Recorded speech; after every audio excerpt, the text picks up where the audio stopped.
Don't tell people on the internet that you're dating your son. It's a simple rule for life and it's easy to follow. You just gotta get to thinking about other things, and then you won't make the mistake of telling the internet that you're dating your son and that you have an Oedipus complex.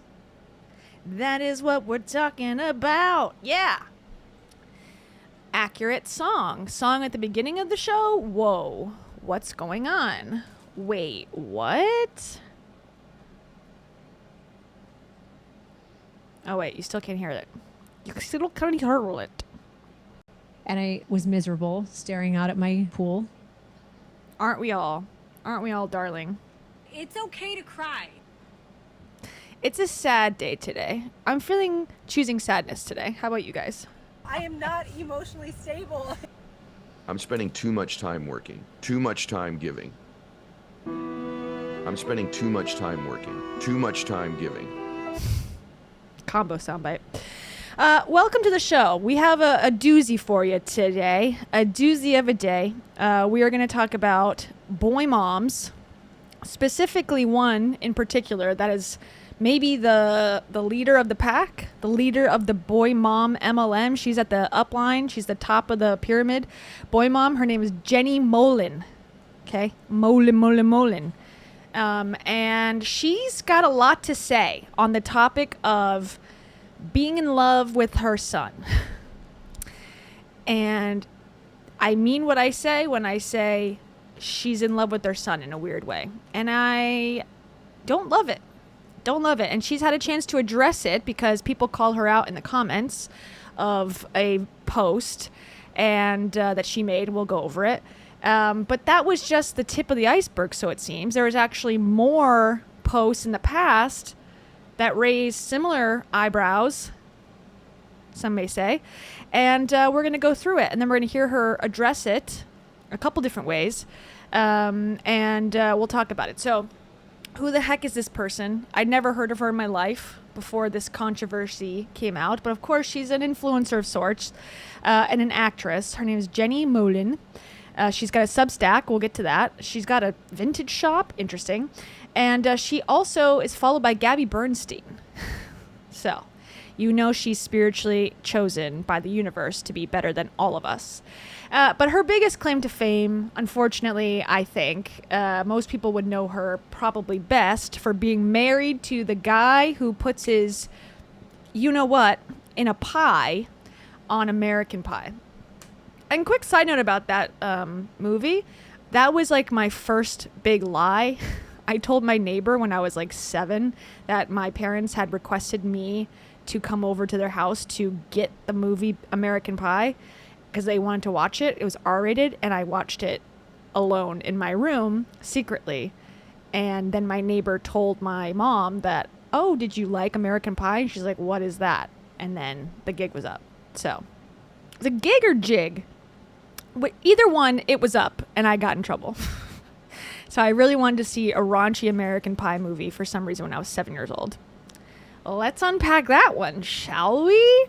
Anyways, her husband is the guy, Jason Biggs, and they technically they're exes, but here he is. A lot of people recognize him from his iconic roles in the early 2000s, and she's also been in some movies. I believe they met making a movie of sorts. And let's see, I was on her Wikipedia earlier, and she's got and I hate to say this because it's going to come off as rude, but she's got an ever-changing face. Like, this person that we're seeing here, to me, does not look like this person, okay, who is the same person. This is Jenny.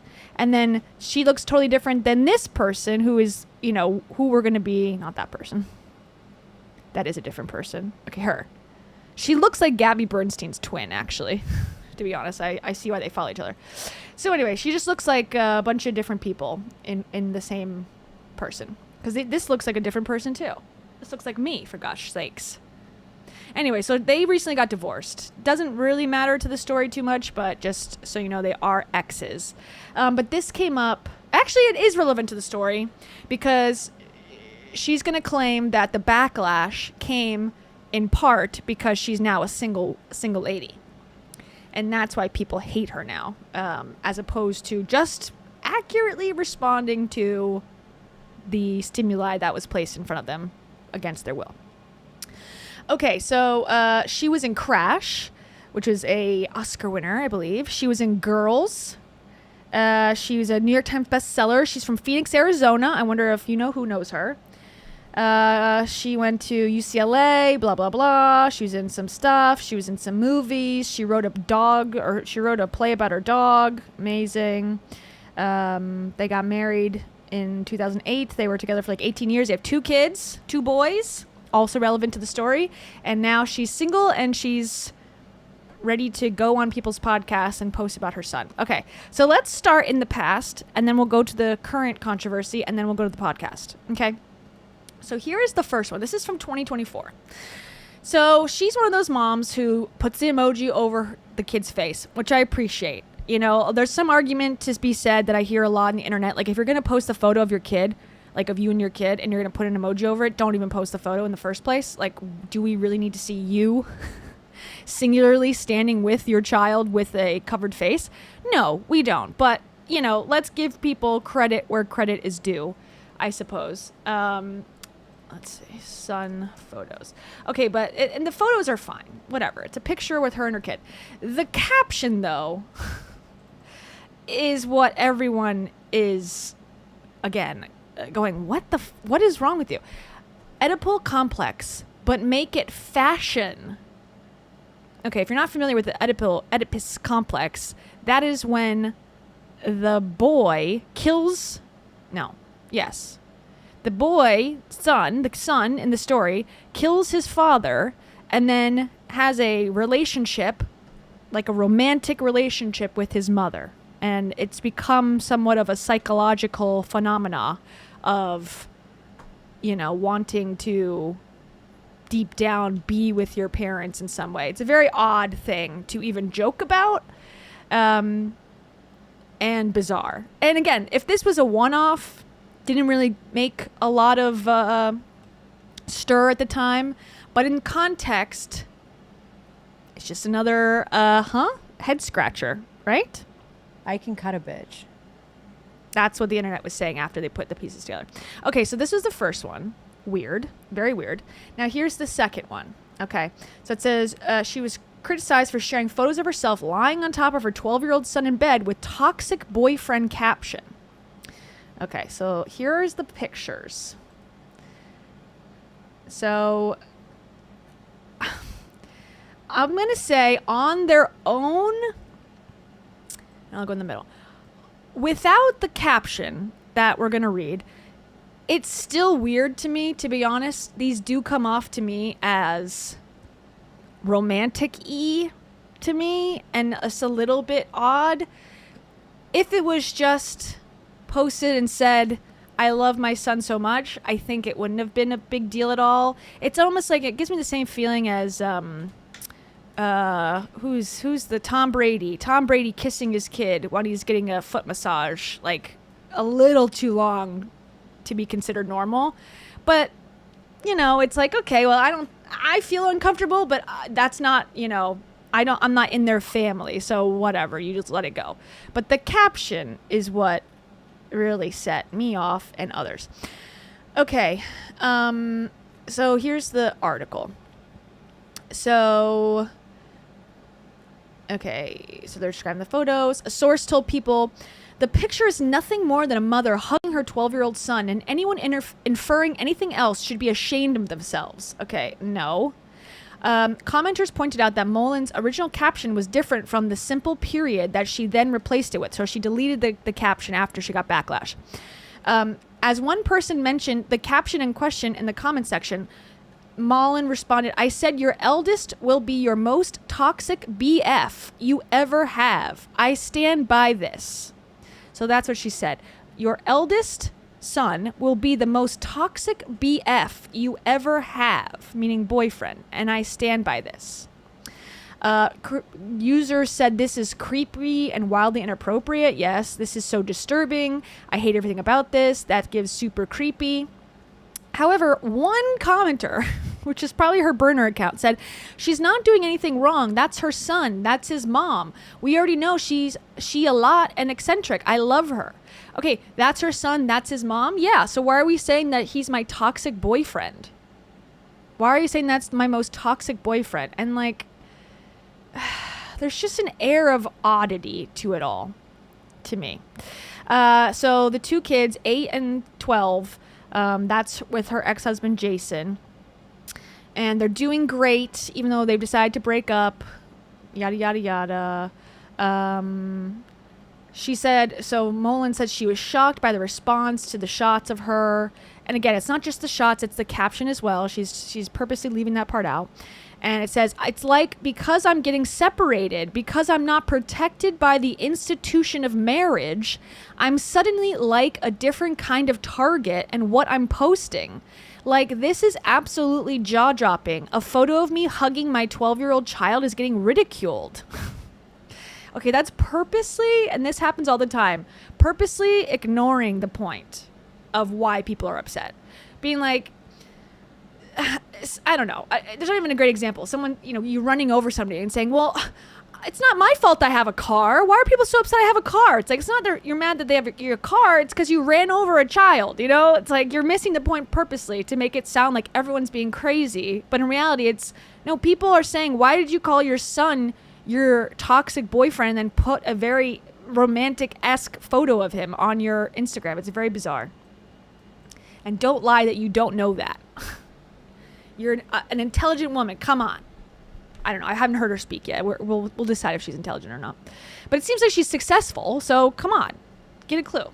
And thank you to Half Metal Alchemist 9. Thank you so much. Half Metal Alchemist says, I'm a mom of 1 boy and 2 girls. My son got married last weekend. Oh, congrats. I'm not like these. Thank gosh. Thank goodness. I'll take advice from any Dave. Dave, what advice do you have for us? What is this? How you doing, Heidi? That's not Dave. What's the best recipe for fried chicken? That's Rachel. This situation is a red flag. True. Dave, let's get a song.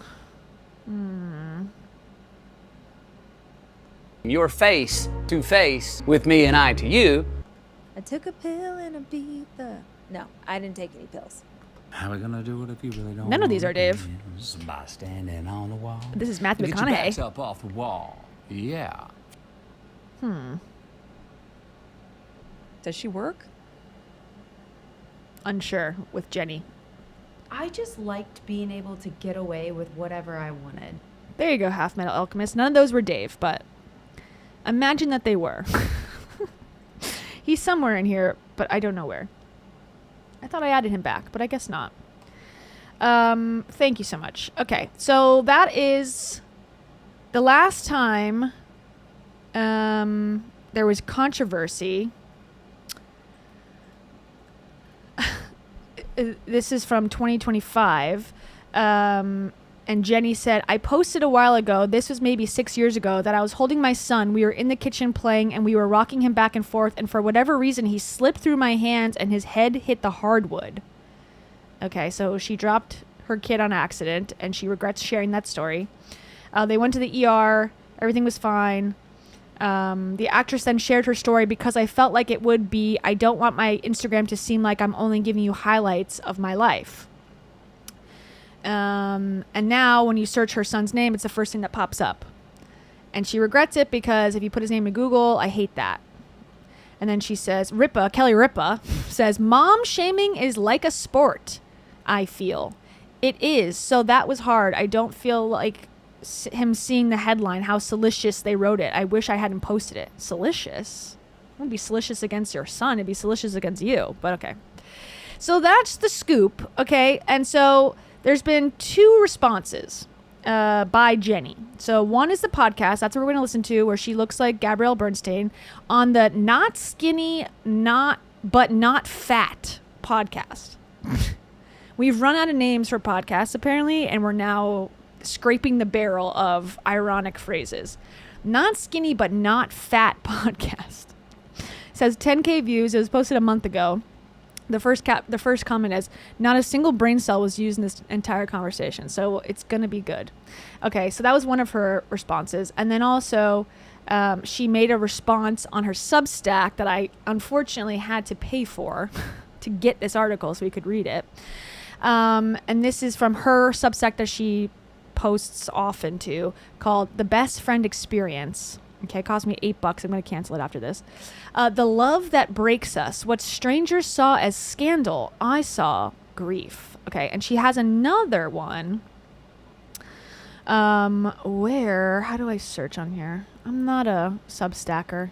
I can't read. She's got one where she talks about being in love with her kid also, and essentially at the end saying, I hope one of my boys is gay so that, you know, my ego can handle it. It's like, what are you freaking talking about?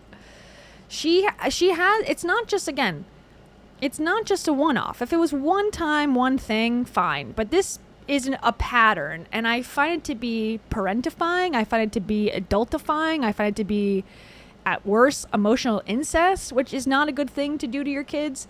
And I just am not a fan of hers thus far. So let's see her article. Oh yeah, okay. So here's it. This one is called. It's using one of the worst songs possible, in my opinion. Sorry if you like that song. Please stay. I want you. I need you. Oh God. Okay, that's the song that she's using, the lyrics, to talk about her kids. Again. Okay. Just so we know. Here we go. Seed oils.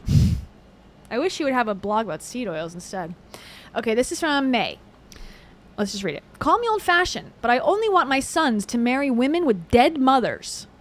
Okay, starting off strong. That's a good call to action, a good hook to get us hooked into this story. It's my only shot at staying relevant, of seeming useful, and of winning by comparison. Having boys is a mind F. It builds you up only to tear you apart. Okay, what an interesting way to talk about being a mother. I'm not a stay-at-home mom. I have a job, a dog, and 12 to 15 things I'm considering buying off the real at all times. But none of that seems to matter, because as a mother of sons, the red pill and the blue pill both lead to the same place, oblivion. I don't know what that means. Seems like a personal issue that I'm not relating to. I used to find it insane that my mother-in-law fell apart when Jason told her we were getting married. Now I understand it had nothing to do with my cat allergy or whether or not I touched her lasagna. I was eating her son, straight out of the fridge, without even asking for a plate. Huh? What? Hello? What are you talking about? Not long ago, read last week, I couldn't even go to the bathroom without my kids following. They still needed me to fall asleep, to go to school, interpret the world, cut it up into small digestible bites, and spoon feed it to them before 7:15 a.m. each morning. We have a shorthand, a longhand, and a second language that Jason still luckily doesn't understand. But these baby remoras, these emotional vampires, the most emotionally high maintenance men I've ever dated, are growing up. Again, you're not dating your kids, you're parenting them. Would you say if you had two girls, I'm dating my daughters? No. So why are you saying you're dating? That's not what dating is. What are you talking about? And eventually I will lose them. So you're in a competition with future women for your son's affection? That is insane. Like, and I've dated guys like this with mothers like this, okay? It's not a good experience. It's really, really bad. And I'm not dating them any longer, obviously. When I was young, I was every mother's nightmare. I dismantled boys by accident. I destroyed their lives. Wrote about it extensively, then got personally offended when they no longer wanted to be my friend. I said I love you when I didn't mean it. I sometimes kiss people just to make them go away. I've never been broken up with. I've never been into somebody who wasn't just slightly more into me. But now karma is going to make me pay in spades! !4.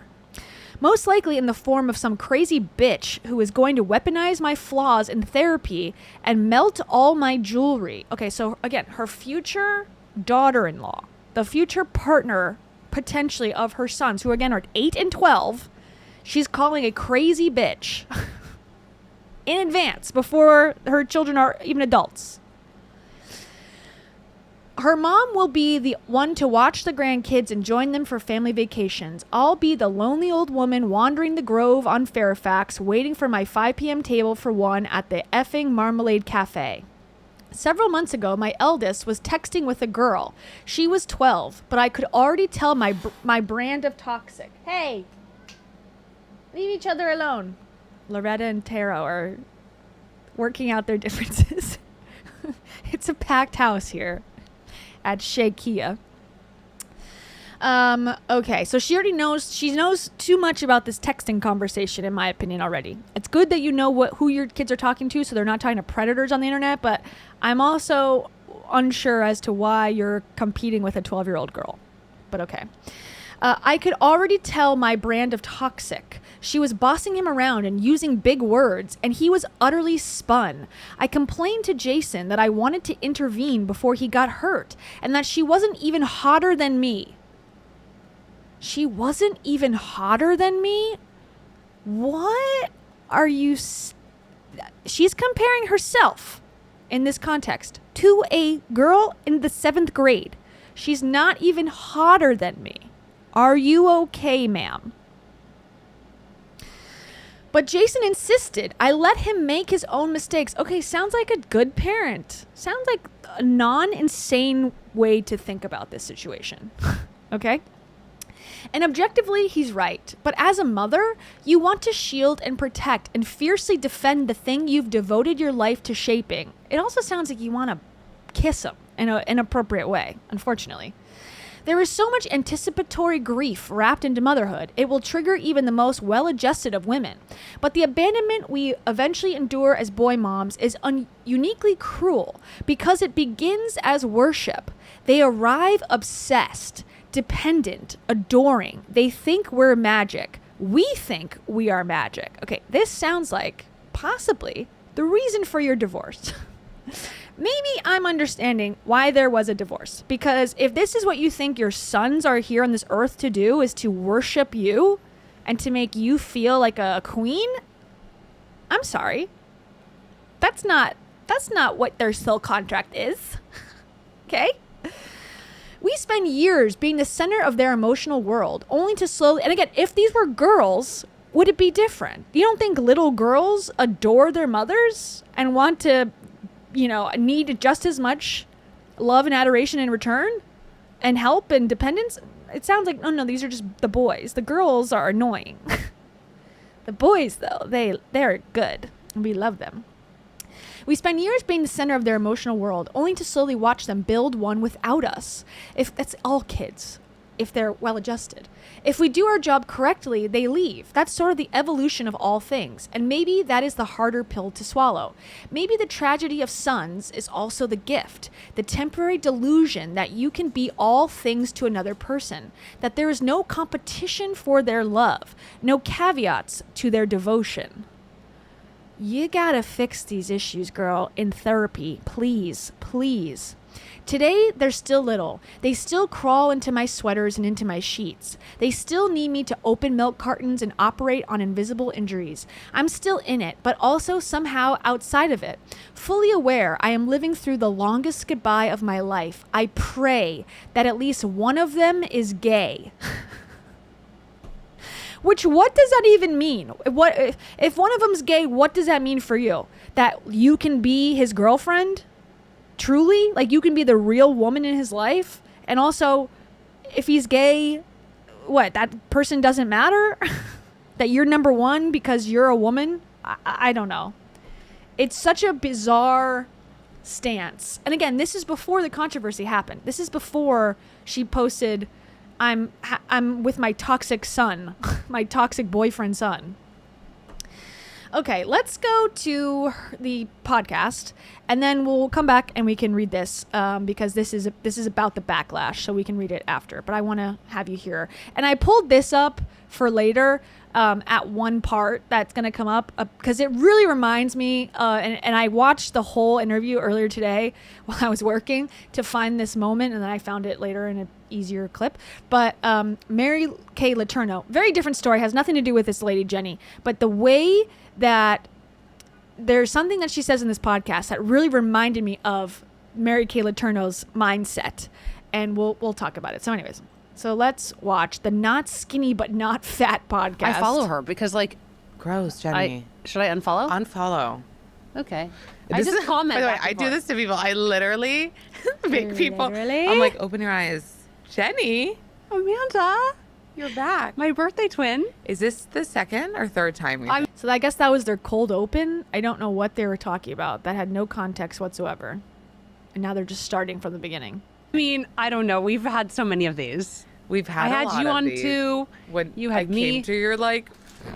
Well, yeah, because before Dear Media could like make us a nice place, I we know. were podcasting like, you know, out of the backs of cars. Yeah. How are you? Is that going to make the pod? Don't tell Heidi that. She's still doing that. Yeah. Dear They're Media like, loves a shout fuck out. her. No. Dear Media loves a shout out. Okay. Whatever kind. Any kind. Any kind All of shout press is out. good press. Well, I was like, you need to come on the pod because I Yeah. wake up one morning and I mean, I saw the news about you and Jason, but literally the arrow on Threads was like Jenny Mollen trending. Oh, yeah, you called me. You're like, what did you do now? Like, why are you trending? what? And, How- and on the first thing I Threads, said no was less. like, congrats, babe. Like, Yeah. getting the fucking yellow highlighted arrow. You're crushing your life. Doesn't matter for what, but you're trending. You're trending on Threads. Well, let's go back. How Okay. are you? I'm good. You're good. Yes, I'm good. I'm good. Riveting. Read between the lines. I mean, somehow you're like, you do always like smile through it all, I feel Yes. like. Yes. And make I'm jokes. resilient. Yeah. You are resilient. And I think comedy is just And delusional. Obviously. Have you read my Substack? It's always the people closest to them that never read their work or actually experience their work. It's like they're best friends. We're best friends. They have no context of any of their body of work. They actually know nothing about the person. like my coping mechanism. Of the craziness. Just like, yeah, life. I feel like if I can't laugh at it, like I definitely want to have a death that's funny. You know what I mean? Like it needs to be a good story. A death? Like you. I mean, even Like in when- death, I want it to be like fun. like how you've thought about it. Yeah, I want to like have them be like, no, you're fucking kidding. Of course, that's how Jenny goes. You know what I mean? Well, I don't know. You're Jewish, so I can't. Like, I feel like we're too superstitious to talk about death. All right, let's not. Let's avoid that. You know what I topic. mean? I'm like a knock on wood. It's maybe my mom because my mom's a shiksa. I can. Oh, like, right, that's true. I can straddle that line. Well, Riveting. Okay, who is this lady? I just need to know who this person is. How does she have a podcast that has 17 sponsors? Heidi needs to get coaching with this chick because her skills are interesting, to say the least. Who is she? She looks kind of familiar to me. I just got to see. Not skinny, but not fat podcast host. Who is this person? Amanda Hirsch. Why does that sound familiar?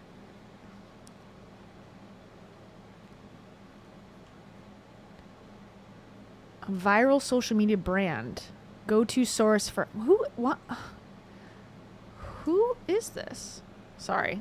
I'm just curious. Amanda Hirsch. Husband? She's a writer. Huh. Okay. She's some sort of pop culture person. Okay, I'll take your word for it that she's talented. No. Okay. you announce your divorce Yes. on. Well, no, I didn't announce my divorce. I got, Okay. like, Okay. You told Jamal to post it. no. Did you not? No. I thought you gave her the exclusive. No. I know Okay. you called me and said that. Oh, I did. I can't keep up with me. Yes. Oh, you didn't give her the exclusive? No. Did you take to your Instagram in the end and No. confirm you haven't done that? No. But there were headlines. Yeah, there's like a lot of headlines. There are a lot of headlines. It's not fun. Are you thinking to talk about it at some point? No. No. I don't think so. I thought maybe like in your. I mean, is it me? I would be talking about everything. I see. You're trying to be respectful of all Yes. parties. Yes. Okay. Well, Boring. Jenny, it seems like you're currently single. I am. I'm single. You're For the first time in single. 18 years. Like, what is my life? What does it feel like? Let me live vicariously through God, you. I'm telling you, this is Heidi Powell. This is Heidi Powell if things went better for her. Oh. Same It's personality. Surreal. Yeah, I feel like it's really bizarre because, well, also like you have kids with somebody, right? So people will be Right, like, right. oh, you're sick, how does it feel? And I'm like, I don't know, like the same. Like we live in 2 different places, but we're still tethered. We have kids, like we still talk 18 times a day about everyone's schedule and after school and holidays. And so there is like this element point. of like, it isn't like a normal breakup where you're like, see ya. Right. And then maybe we'll bump into each other in 10 years and talk about it. It's Right. not like that. It's just the end of the romantic part, And right? it's still like romantic. I mean, we still love each other. It's just not, I don't know, it's a different type of romance. It's like your best friend. People took it hard. She's got really quirky, to say it nicely, and bizarre relationship thoughts. So she's divorced from her husband, but it's still romantic. Something is wrong in her brain, and I mean that in a polite way, where there's something messed up, incorrect. And maybe it's not just her sons, maybe it's like her husband too. And I wonder what her relationship with her dad was, because something ain't right here, where no, that is kind of what it is when you get divorced, like that. You're friends, but how is that romantic? I don't know. Okay.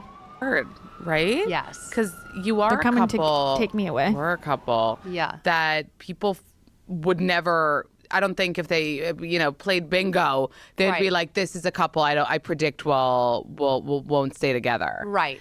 Were you right. getting DMs and No, people that's upset? the weirdest. That's the weirdest thing about going through something like this, and when you've been like in a public relationship, is that like it doesn't feel. It's not like a death where people just write you or they're like, "I'm so sorry. Do you need anything?" It's more like somebody's attending your wedding and you have to take care of everybody else. You're like, "Are you okay? Can I get you a drink?" People are like, "I don't know how to feel. I'm so sad," and I'm just writing like, "I don't know you. I'm so sorry. Like, I'm sorry for your loss. I'm so deeply sorry." Because people want to believe, people want to believe in love, and if people Yes. think that they know Yes. that this couple is a good one and a normal one, like Yes. for And Hollywood yeah. and for this, and they're like, this is not the couple that breaks up. Totally. It ruins dreams. You know what I Yes, mean? yes. For like that's where it's coming from. People want to believe in love. Yes, and it is, and we love each other, and like it is a solid relationship, and like we have always been amazing co-parents and like teammates. It's just I don't know. I mean, you're married, you understand. It's I know. fucking hard. I know. Yeah. I mean, marriage is. I don't like to say like it takes work because that would be fake of me. Like it takes more like patience. Yeah. Really, whether it comes naturally to you or not, learning how to like accept the other person, Yes. work with them, work around them. Like like, regulating I'm- the room, keeping everybody else like Babe, I'm emotionally basically Mel stable. Robbins. Let them. Like I've done that before her. Dead. I'm letting everybody. Yeah. Let them. You're letting me right Yeah, now. I'm letting you. Like let them. Yeah. The key to marriage: let them. Oh, sorry, did I say let them? I meant leave them. Don't get married. The Mel Robbins let them. I came up with that first. Okay, well, actually, someone else did too. So you were third to the party girl. I'm not one of those like Yeah. But I think at the end of the day, yeah, it's marriage. You're not a is friend- codependent in that way. and not in that way. I am No. dependent in the way of like, can you bring me? Can you pick me up? Can you wait for me outside? Yes. I'm dependent in the like literal sense. Yes. But how does it feel like to Can you put my clothes on? That's how I am with my assistant. Can you dress me? No. What am I wearing today? No, we need to talk about your. So yeah, my husband is a little bit of my assistant, I would say too, Well, and he's okay yeah. with that. Woof. I love an assistant. You love any kind of assistant. I'm just like, I think like my ideal partner is like, yeah, like somebody who's just gonna like sit in the dark room and read everything I've ever written. Just like, tell me how amazing I am. Give me all the things that like I didn't have as a child. What can you talk about in terms of how you're feeling now being single? Like, are you embracing that part yet, or are you still like focusing on the kids? I'm still and pretty focused on the kids. Yeah.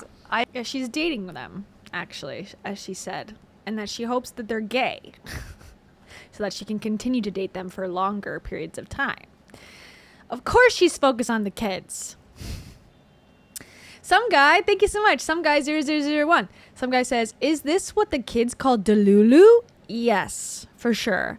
I have my assistant. I say in the morning, dress me. Literally, that is so you. Yes, I love it. I love it so much. Yeah, that is delusional, I think. But you know what is more delusional? I predict she will be in Kundalini yoga in some sort of cult or something. She's got the vibe of I'm gonna go into the forest and scream with the retreat. She's got the vibe. She's got the look. She's got Gabby Bernstein on her roster. It's gonna happen. So it's actually probably happening as we speak. Luckily, I wear this magical amulet. That's gonna be her soon. The mango frequency. This will be her in her kitchen. I had this awakening in my kitchen. Thank you, some guy. Yes, the answer is yes.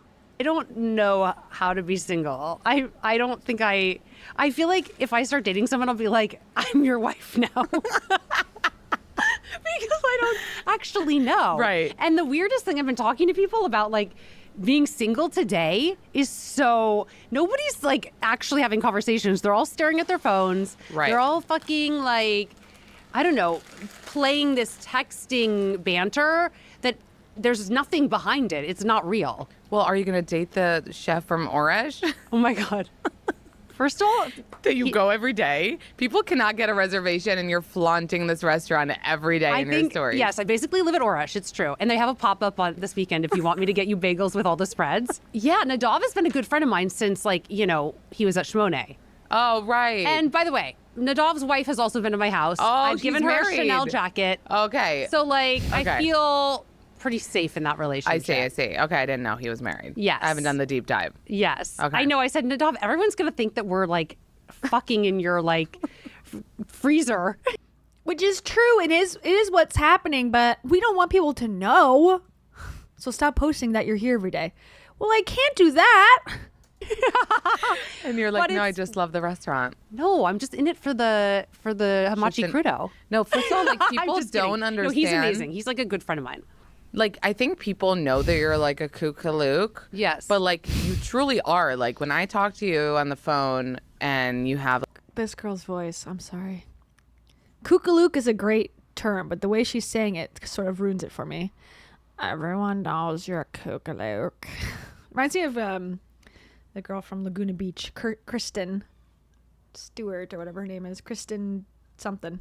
like a crazy story every other day. Thanks, Razzle8140. Thank you so much. Comment the word brainwash and we will send you the entire episode. I'm like, you need to be on reality TV. Like, she could we need to have Andy and a camera. Following me. Following you to...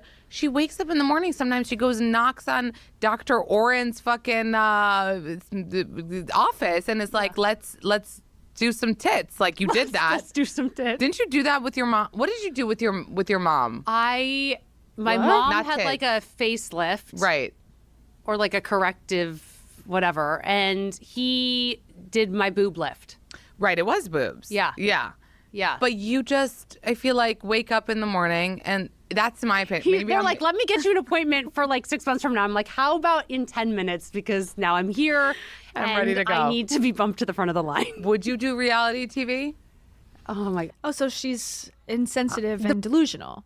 So she's knocking on the door of a plastic surgeon's office. I'm trying to parse this story together because they told it in a way that no one that's not the two of them could understand. But it sounds like she's knocking on a plastic surgeon's door in the morning, wanting a breast job in 10 minutes. Are you okay? Seek help immediately. Stop doing the Hoffman method and go to the therapy method. The problem is this. Like, I've been approached a lot. Yeah. And I always say no. One, because you know how neurotic I am about the kids. Yeah. About showing the kids. And two, Right. You don't show the kids on Instagram, obviously. Never. You're not going to show them on... I can't show the kids. I can't. Yeah. Good. Hey, you know what? Again, credit where credit's due. Thank you. She probably doesn't want other 12-year-old girls to see that they exist. That's probably the reason why she's not posting the photos. But still, whatever. Fine. can't like tell their story for them. They're going to tell their own stories. But also, I'm a writer. Like, if I don't have control, if I can't fucking tell you, okay, this is what's going to happen in Act 1, and this is how we're going to play it out. Like, that's why the Instagram for me is just incredible, because I'm in control. In control of yeah, the you story. wouldn't be able to be not in control. And they're like, let me just film you, and then we'll tell you who you are. Fuck that. I can't do it. So what did they approach you for, Roni? A lot of different things. Yeah. So secretive and today, I can never Jenny. do it. You can't. No, it's not for you. I'm only secretive because I feel like my mother hen is watching. Mother is watching. Who is Jason, that? the mother. Mother will be mad. Why would Mother be mad about Bravo? I don't know. He just doesn't. He's just like, just shut the fuck up, Jenny. Stop. Wait. First of all, if he would say that about this podcast, like, what does he say about your Instagram? What do you think? Arian from Gravity Falls, thank you so much. Let's tune into this ankle.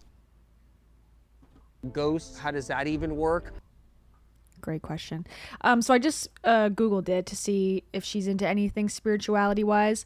It says Jenny Mollen has talked about doing ayahuasca in Peru. Okay, so that's regular, I guess, these days. She's writes she's into mind, body, spirit balance and slowing down and having presence. So nothing crazy that I can see yet, but give it time. Oh, yeah. Not great. not suitable to even tell you on the podcast. When life gets busy, having one less thing to work. Okay. How does this podcast have that many big sponsors? I don't get it. What is the appeal of this? I'm suffering. 2025. For more information on APY rates, MyPay, SpotMe. If you guys want Chime, go to chime/notskinny for your discount, okay? And travel perks, go to chime.com/disclosures. Okay, let's go into Instagram. Okay. Because this is what I called you about when you were trending. Yeah. I didn't really even know Yeah. all the drama Yes. about this fucking post. Yeah. And I thought that what you said on the phone to me hit so true and hard. Yeah. And we talked about you writing a piece about it. Yeah. And I was like, come on the pod and say this because I think it's really important. So let's talk about how it all started. You posted a photo with your kid. Yes. You're hugging in the bed. Yes. Call it whatever you want. Hugging. Embracing. Okay, fine. Let's see. Let's bring up the photos again. But just so we can see, like, it's no big deal. It's no big deal. Oh, wait, this is wrong. Thank you. Wrong lady. Oh, thank you, Colleen. There's Colleen. Now, do you think I actually added that soundbite? No, I didn't. I'll have to pull it up on my computer again. Okay, these are the photos. Hugging, embracing.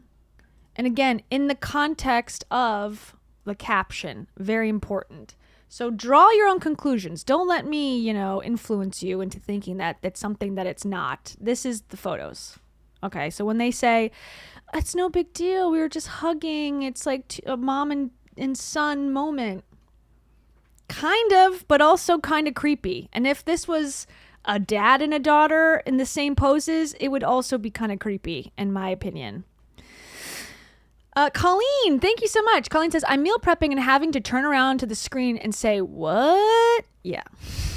You and me both, sister. You and me both. I happen to be an empath myself. I grew up in the forest. But Colleen, that is not going to do for you. You didn't just grow up in the forest. You didn't just... I'm a big-time hippie. Be a big and I'm hippie. very woo-woo. We need to get you the right moment for this moment. Everyone, hold your horses. My guardian angels, my spirit guides. We need to get Heidi Powell on the pod.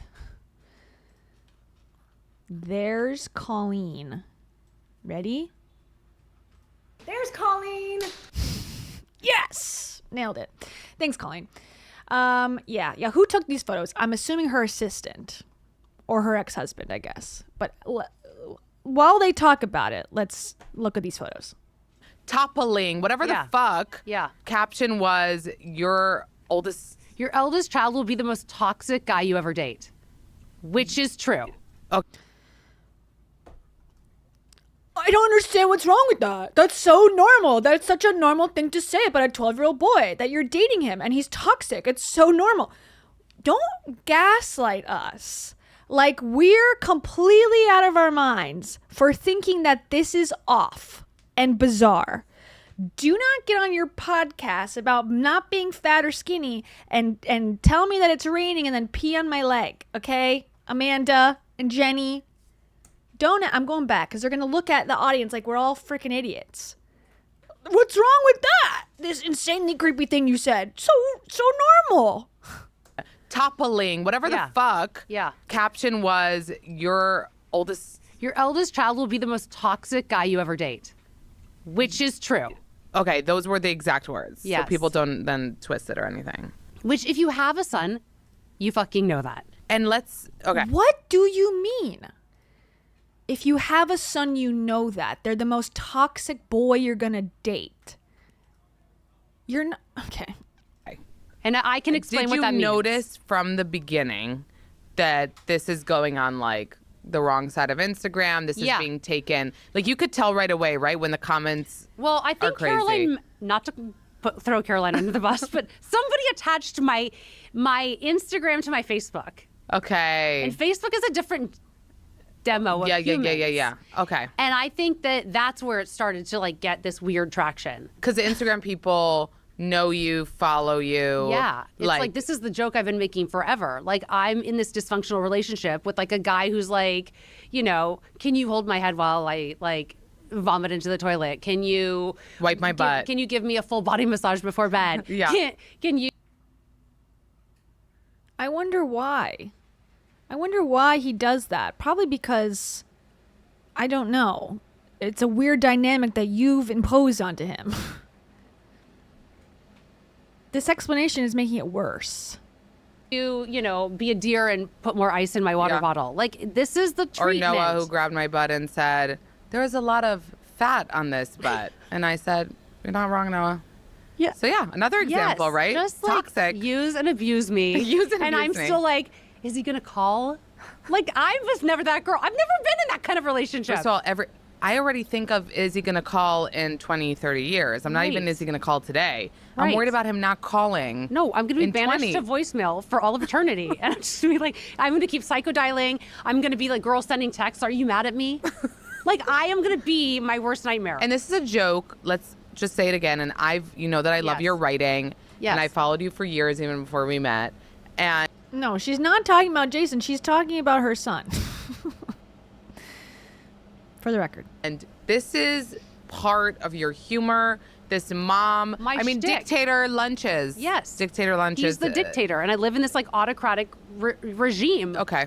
Where I have to like, you do know, what he says. It's like thumbs up or thumbs down, like off with my head if I fucking serve you sun butter. You know what I'm saying? So what? But isn't that a reflection on your parenting? Not so much that it's a toxic, because that's what I think maybe that's what it is. Because there is some sort of psychological thing going on here. There must be, in my opinion. Maybe she's unable to take any responsibility for her parenting skills here. And so instead of thinking, I'm a mother who's not doing something, or I'm producing this child who's rude or combative or whatever she's sort of saying that he's toxic, and she's saying, oh, it's just like how men are in the world that I never had to deal with because I'm so beautiful, but this is how men are, and we're an equal relationship. It's just how it is. Versus I have control if I'm a better parent here to my child, then maybe they won't end up this way. You have some control in this. If your kid was misbehaving or acting rude or irrational, wouldn't you step in and try to guide him to be a better person? It sounds like she has given up control. Like she can't help it. It's just how it is out there in the dating world. Meanwhile, it's a 12-year-old boy that needs a parent. Think made people take this the wrong way? The caption, or they thought like the together. The hug was, it was the mix. It's the two together. The caption mixed with the photo of them hugging on a bed, And someone said too, you know, and not to get like graphic about it, but it's like to put a caption about dating your son or him, you know, insinuating that you're dating your son, he's your toxic boyfriend, and then you're in between his legs. It's like, it's not the best look. And again, it's combined. It's the context of everything. Plus that she's written about Oedipus complex before. Plus she's written about hoping that her kid's gay so that she can, you know, stick around and be relevant. And the 12-year-old girl that he was texting is not as hot as me. It's all the context that matters here, that she's choosing to not research on purpose. What do you think The set hug, people off? I think they thought that maybe the hug looked lascivious. I'm not sure. I don't think they liked the caption toxic. I think toxic got in some sort of algorithm search. And you're probably reading about like being like abused, and then you see this woman like embracing her son, and they're just like, what the fuck? You know, they couldn't. No, that is not at all what happened or what would have happened. Take any accountability. An ounce. Seems like no. Handle it. It's because her Facebook and her Instagram were connected, and that she somehow got caught up in toxic content, and it's triggering for people. Yeah, that's what it is. It threw them over the edge. You were people were saying they want to call CPS on you. And my sister had the best response. She's like, somebody should call CPS on me for ordering my son Taco Bell for dinner. Because that is like, what are we talking about? What are we talking about? And by the way, if you knew my son, like, he's really the predator. You know what I mean? Like, he's the one who's fucking all over me. I've been like trying to like lock him out of the bathroom for like the last 12 years. No, the bathroom is. Her 12-year-old son is actually the predator, guys. It's funny. Her son's the predator, not her. Okay, that is the line that I wanted to bring up. That was what I set aside for the Mary Kay Letourneau interview. So if you're not familiar with this case, this is like from the 90s. It was huge back then.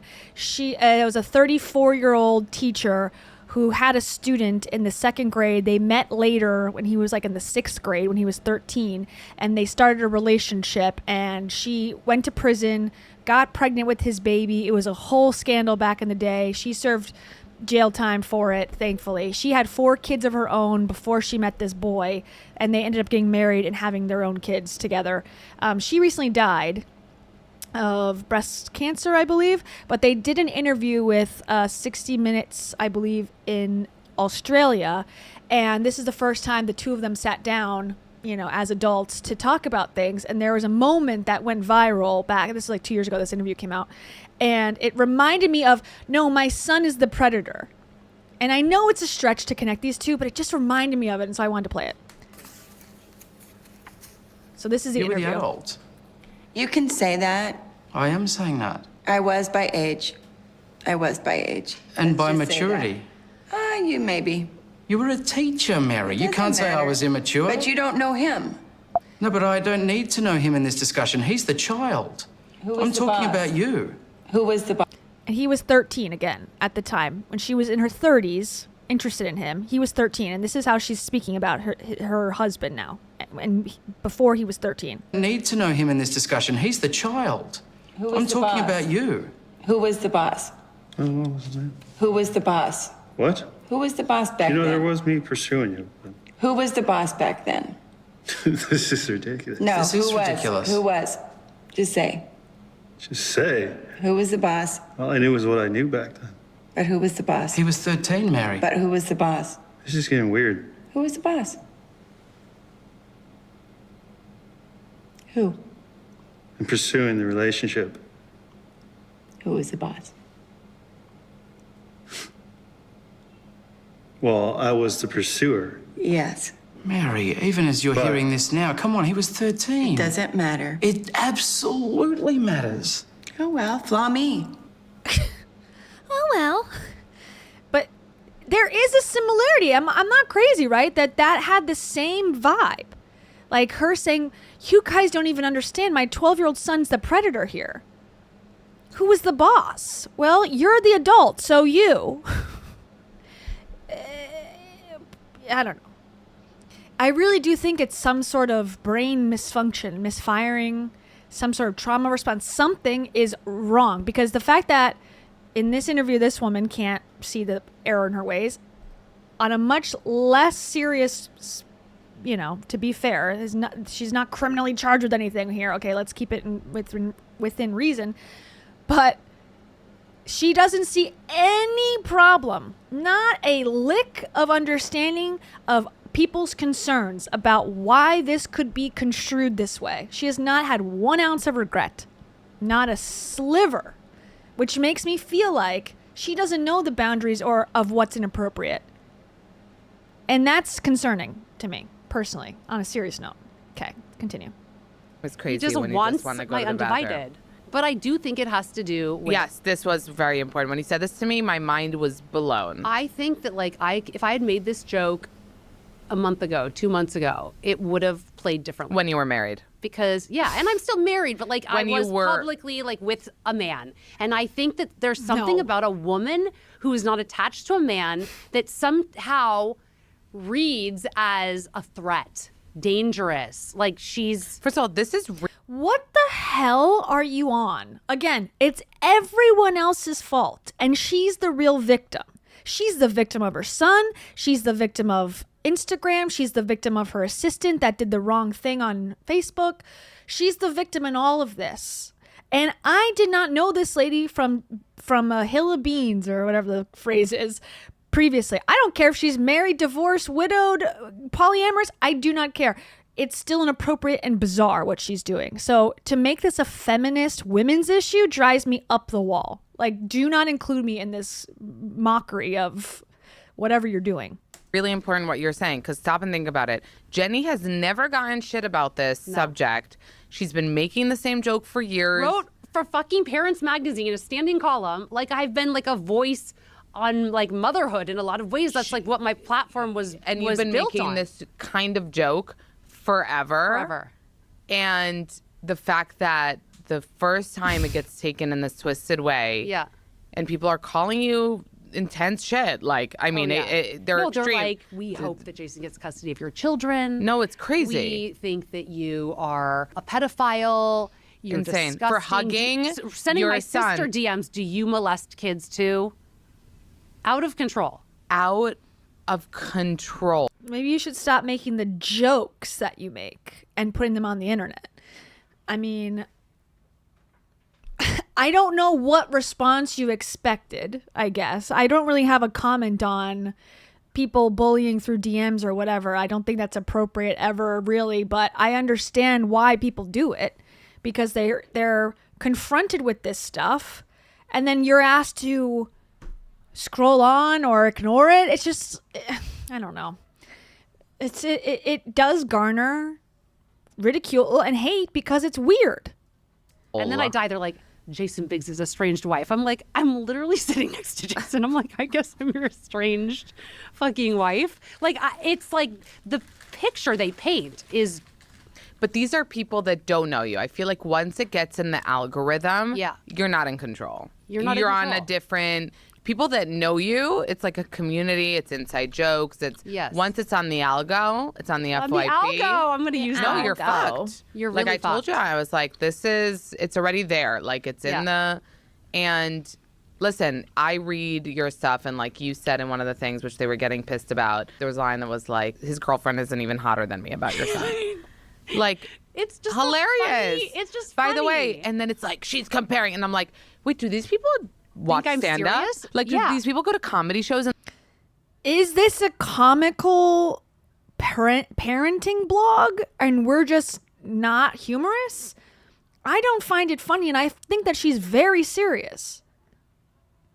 It's how it comes off to me, so maybe you should work on your comedy routine, because this is not coming off comical to me. It's coming off as someone who's deeply disturbed and has not sought help yet. And then every joke a comic is making, they're like, yes. You were making a joke. A fucking joke about the way that you can spin over somebody that you love. Nothing more, nothing less. But it is crazy. And she wasn't hotter than me. I think that's what she's thinking in her mind. Yeah, it was a joke, but I was dead serious about it also. Because when your body, when you have it's my I had a chaperone, right? I had like I was attached to a man. There was something like, I don't know. And maybe that's not what it is. Maybe I think people there just is a read it connection in other ways. No, I think it's in your head and you can't take any accountability. There is a connection because you're right. You have been posting this for years, joking about it for years. This is the first time you've posted something like this about your son, one of your sons, while people have discovered that you're no longer with a man. Crazy. And then they're associating. They're sexualizing, projecting. moralizing. And it's almost like you're devaluing women yourself by saying this. And by saying, I could not be possibly judged negatively as my own person. I must be judged only because I'm single. That's your own belief that men are more important in your life than they actually are. Like, you don't think that you are allowed to be judged for your own actions and your own choices? You think that a man should be involved to protect you or something. That's not us. That's a self-projection onto the public, if anything. They're reading their own shit into it and saying, yeah, this woman is a threat. How did it, when I called you, you said you were really upset. You called me, I think I was like, I had just been like crying. Jason had come over and was like, you know, do you want me to say something? And of course, like, I don't want that. I want to stand, you know me, like, have I ever kept my mouth shut about anything that I believe in? I go so hard. My publicist called and she's like, you know, do you want to give a comment? And I thought at first I did want to. And then another friend of mine said, you know, don't comment, like, just write something. Yeah. And I thought that was like really good advice. I needed that advice in that moment. So I didn't just like give a sound bite. And I just like... She wanted to monetize it herself. She wanted the Substack that I now paid $8 for to read. And hey, it worked. But I think that's where it comes from most of the time. It's like not, oh, I just want to control the narrative. It's like, yeah, they want to control the narrative, but they also want the cash for it. Went back and like went ham. You wrote for your Substack first. Yeah. What did you call the piece that you wrote for this? About this? I think I said... Let's look. Let's take a second. The Love That Breaks Us is what it's called. Okay. This was written June 8th. Okay. And she put it as a paid. I don't know how Substack works. It's like if you have to choose that or not, whatever. But it's a paid, it says. What strangers saw as scandal, I saw as grief. Last week, the internet called me a child molester for posting a photo of myself holding my son. The picture was taken on a Monday night after he returned from a weekend away.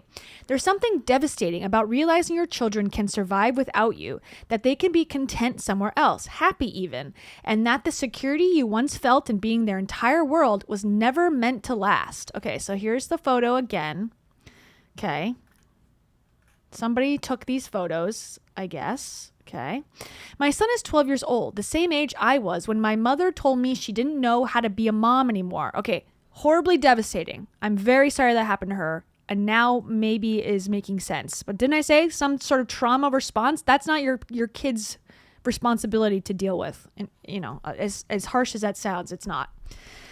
I'm sure it wasn't an easy decision, but children don't experience decisions. They experience absence. I'd see her every month or two flying from Phoenix back to San Diego as an unaccompanied minor with a luggage tag hanging from my neck and a bag of honey roasted peanuts in my pocket.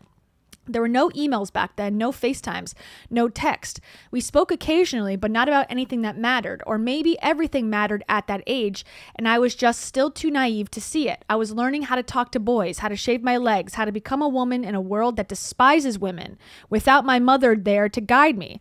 Okay, you're one of those women, though, unfortunately. And it makes sense because I have similar feelings sometimes with my issues with my mother.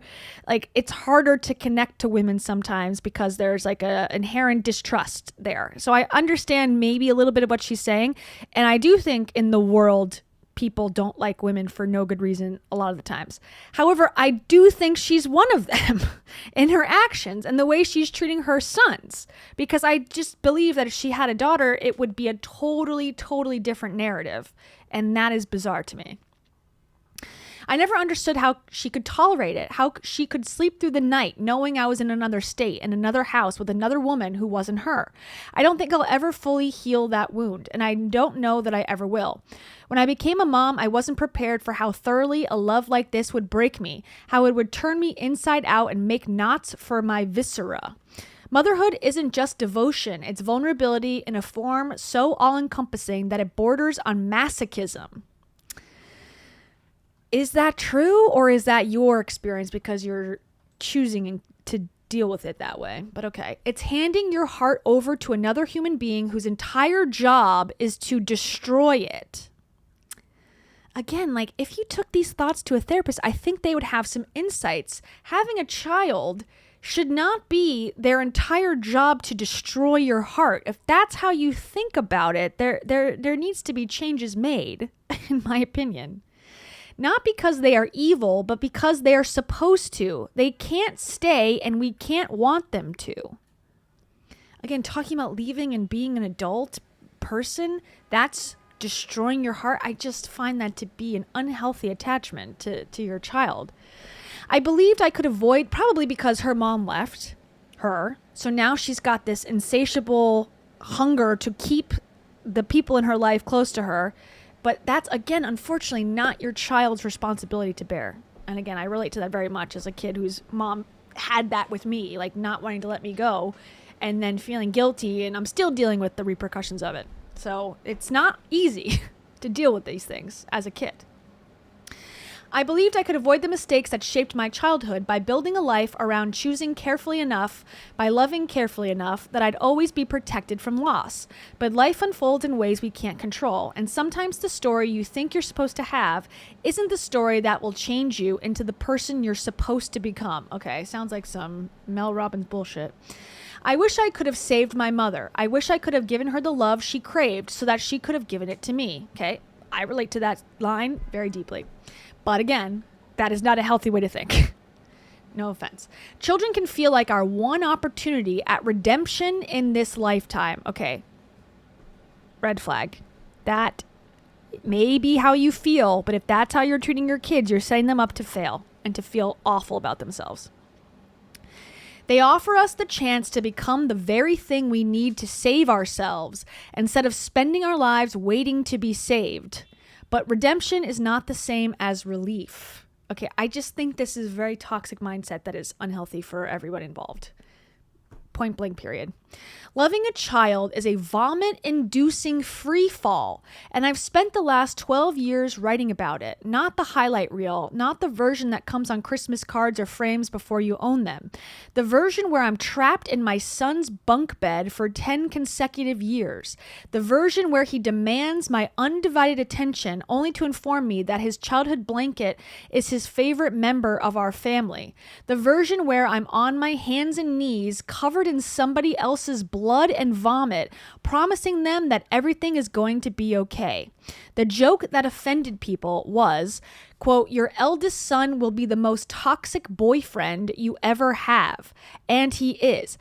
Why wouldn't she say, if this is the joke, and I guess the joke part is saying boyfriend, but if you wanted to make the same joke without it being as creepy, could you just say the most toxic relationship you'll ever have? Why is it a romantic boyfriend is the word that she chose? Because I think neither one is funny, but one is incestual inherently, and one is just making the statement without that. Changing boyfriend to relationship, I think, would have kind of solved this 75% of the way. And yet she chose not to. And I think that's purposeful because she does have crazy, weird thoughts. Your eldest son will be the most toxic boyfriend you ever have, and he is. Parenthood has demanded a level of commitment and self-sacrifice from me that in any other context would be considered pathological.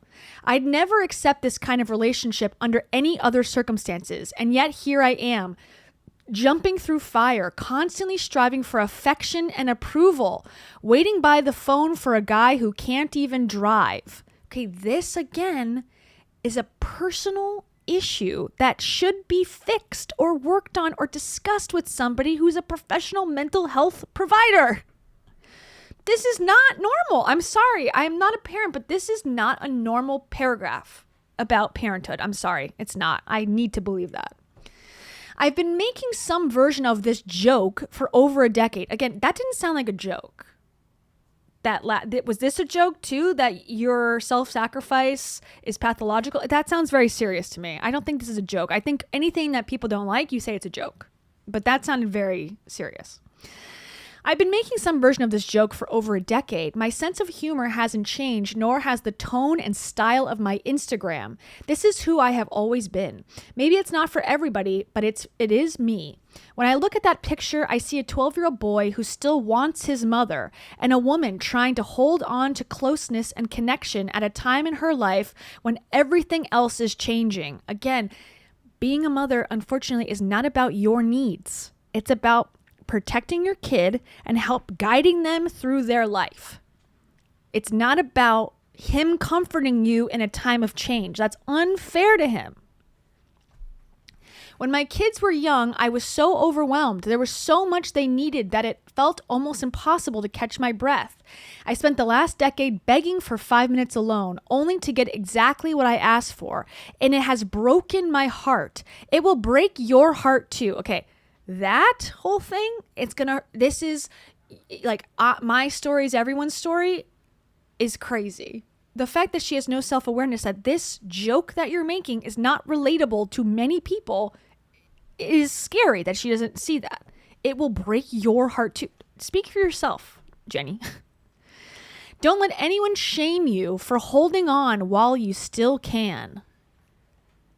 Okay. I love my 12-year-old boy with my whole heart and feel the exact same way. Oh.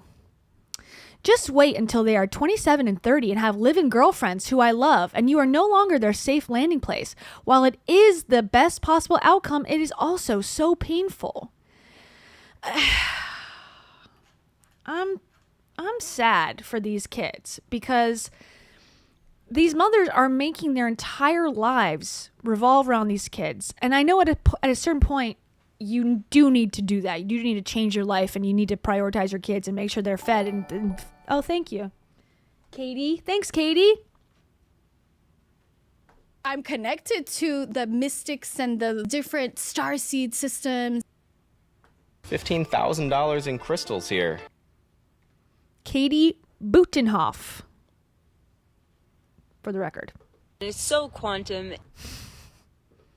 I'm really good at making money. Anyways, it's sad that there's a group, so it seems, or a community of mothers who are in this toxic mindset of my son is my world, and when they move on and have a life, then my life's going to be destroyed, and that's how every mother feels. That's crazy. That shouldn't be how it is, and if it is, I'm disappointed in motherhood as a whole. Okay, so that was the article that they're now discussing. The love that breaks us? Something like that, yeah. Because I do think it is like a relationship where, it ends with you alone. Like it's scary to get into a relationship, that's going to end with you. Which is a relationship with a son. Alone. Or, it could be any relationship that is like, it's not supposed to last. Not all relationships are supposed to last. And this is one where you're like handing your heart over to somebody. You're like, yes, hurt me. And you double down, by the way, this piece. First of all, you say there's something devastating about realizing your children can survive without you, that they can be content somewhere else, happy even, and the security you once felt being their entire world was never meant to last. There's a mom that doesn't connect to this, I don't buy it. You wrote, when I look at that picture, I see a 12-year-old boy who still wants his mother and a woman trying to hold on to closeness and connection at a time in her life when everything else is changing. She strategically skipped over all the extremely concerning paragraphs, but okay. Yeah, because it's like, the other, side of that piece is like, this is the first time in my life I don't have my kids like sleeping in my house every night. I mean, there is like something so hard and like heartbreaking about that, like to get your head around like this is my new normal. So like, yeah, I mean, It just sounds like, and maybe evidenced by the divorce, that she has an unfulfilled relationship with her husband, or ex-husband now, Jason. And she's trying to fill that void, and she has an unfulfilled relationship with her mother. So it sounds, I don't know about her dad, but it sounds like she has, these big pillars of relationships that are kind of in a lot of people's lives that keep them grounded, that they're missing, and so, or they're not fulfilling in the way that she hoped it would be. And so she's using her kid and putting all of her energy and her yearning into the son. And again, that is not his role in the family. And she's got another son who I don't hear about. What's up with him? I hear about this 12-year-old son. The 8-year-old doesn't get any sort of special treatment either, which is also bizarre and weird. For my son to still like want to hold me, it means so much right now. May they fucking hold us until we're like blue in the face, right? Yes, I know, it's crazy. I don't. Weird. Sorry. Maybe some people don't have that kind of relationship. I mean, we've talked. The thing that started circulating, I don't know if you know the this. Kiss I know. Well, Regina let me know. My Caroline let me know. She's like, that. They're tying the two together. They're tying the two together. You came on my pod a while ago and said that you and your dad kiss on the mouth. Yes. Which people thought it was weird then, but they're tying it into... And I said it's because we're Jewish. But how are they tying it together? I think they're just saying, like, see, she was clearly molested. It's really not funny. And I don't know if that means anything, but that's what happens when you do something weird on the internet and there's a paper trail and a podcast trail of hours and hours and hours of footage. That is just naturally what happens. People start going back and going, okay, is there a pattern here or is this a one-off? And it sounds like there's a lot of weird stuff going on in this woman's brain. And so when she's telling us all this this is against our will. She's telling all of this information to us. We didn't go into her house and creep through her diary. You've said all these things. So people are putting the pieces together and then putting their spin on it. That's what the internet is all about. So it's so hilarious that, people were concerned for her. Which kills me. So I did shoot this series based on my first book with ABC years ago. And Alan Thicke played my dad. And I had the fucking funniest scene at the end where I was like, I love you, Dad. And we kiss on the lips. And I was like, I told the director, Nancy Hauer, I was like, hold on the kiss. Hold it till it's like so long and fucking awkward and uncomfortable. So we shot that scene. Yeah. I'm sitting there with Jamie Tarsis. We're watching the cut. And we get a call from ABC and they're like, we can't air this episode unless we shorten the kiss. It's so How long weird. was a quick kiss?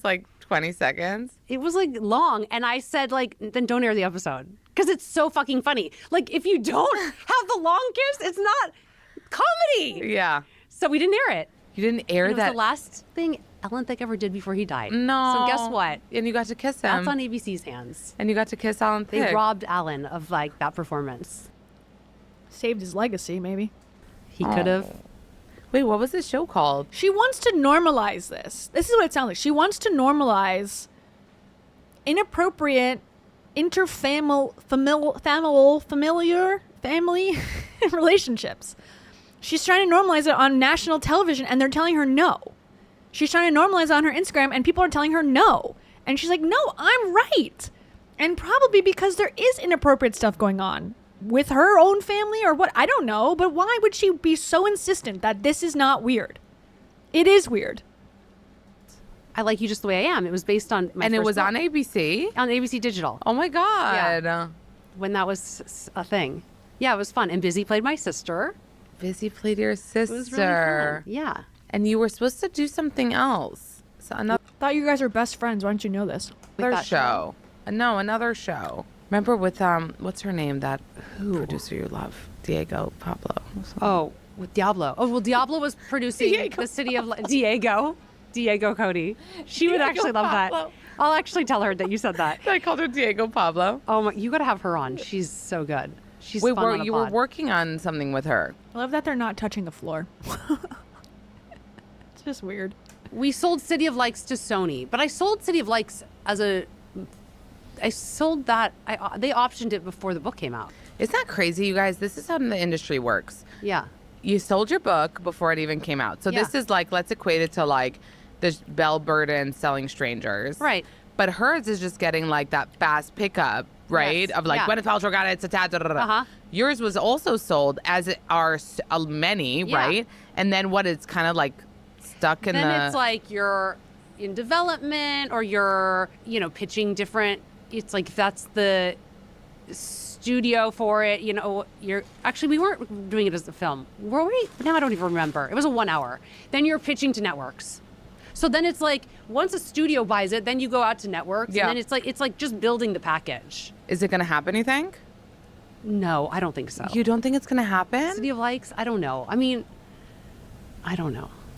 I've moved on. You've let it go? Are you moved on to other things. Are you working on something else? No. 2 other things right now, yeah. Yeah, my 2 sons. I'm working on ruining their lives. Working on other stuff. Yeah. Well, I want you to say everything you want to say about the scandal with the post. Did you delete it? I don't know. Maybe it's up, maybe it's not. I'd have to ask Caroline. It's her team, you guys. It's her team. It wasn't her. It's her team. Did a decision, like, I feel like if I was in your position, it would be like. So the night it was happening, I was talking to somebody and I said, I'm in the middle of this situation and I know it's going to go, I can see right now, because I've been in enough of these fucking weird scandals over the course of my career where like I can tell you this is going to pick up and this is going to be a thing and I'm going to feel like it's the end of the world because I'm the person in it, but really it's so small and it's gone. It's so ephemeral. It's just fast. Yeah. So I knew it was going to happen, but I couldn't take it down because then there's that part of me that's like, Right. I get so indignant and like stand so firmly in like what I believe that I'm just like, burn me to the fucking ground, bitches. This is a picture of my fucking kid. I'm not taking it down. That's and what you know I would what? think. I'm doubling down. I'm going to post another pic just to annoy you.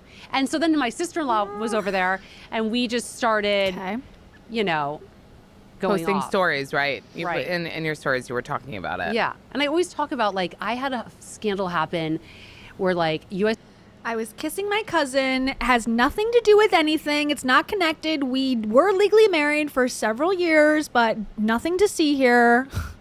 Say Today. No. What it was like the Today Show. This was back when I had Sid. Okay.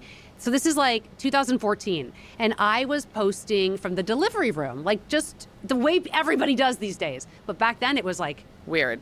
Fucking like, whoa, she's oversharing. So the news cycle was, can you believe this mom? She's oversharing. She's such an oversharer. And so the next day, it's like a normal person would probably like take the note and adjust. And I double down with a picture of Howie Mandel, my OB from LA, holding my placenta. And I said, I don't know if this is considered oversharing, but I think my placenta looks very young and hot in this photo.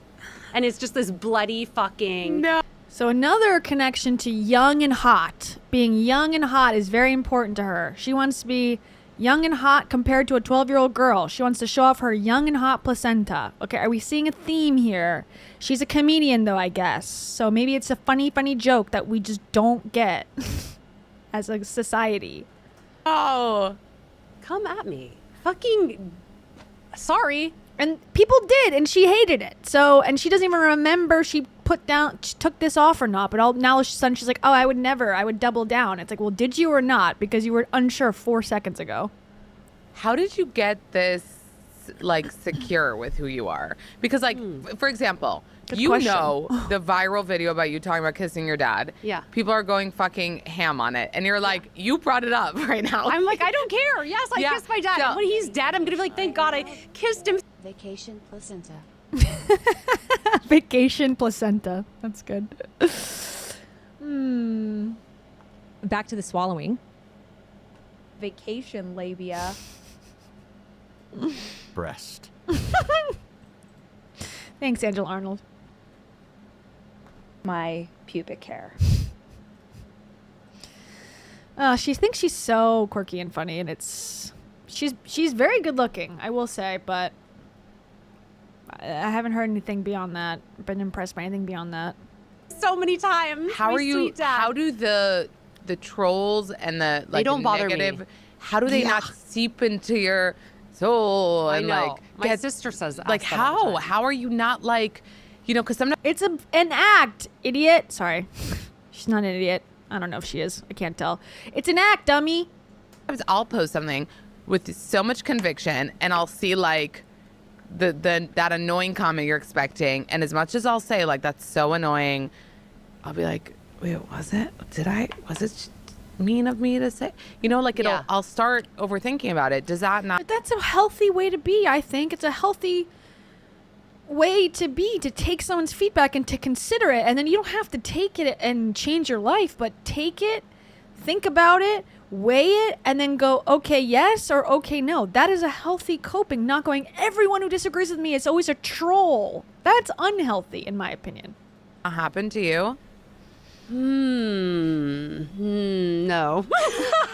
I mean, no. There are things that I freak out about, but my things I freak out about are more like, did I like betray my child somehow? Like, is this picture, am I using this person, you know, for my own gain? Like, yes. Yeah. Or, you know, I do, you know, I've written a lot extensively about like exes in my life. Yeah. And it's like, I feel badly that sometimes it's like, yeah, I also like want to be liked. And so it's like, I feel like, you know how it's like, they're like, let sleeping dogs lie. I feel like my motto is I'm like, okay, wake the dog, teach it to talk again, make it tell me that it loves me, and then shoot it in the head again. Like, that seems to be my pattern. I don't know why, but like, it's like I want to burn the bridge down, rebuild the bridge, then like think of something funny to say about it, burn it up again. I don't know.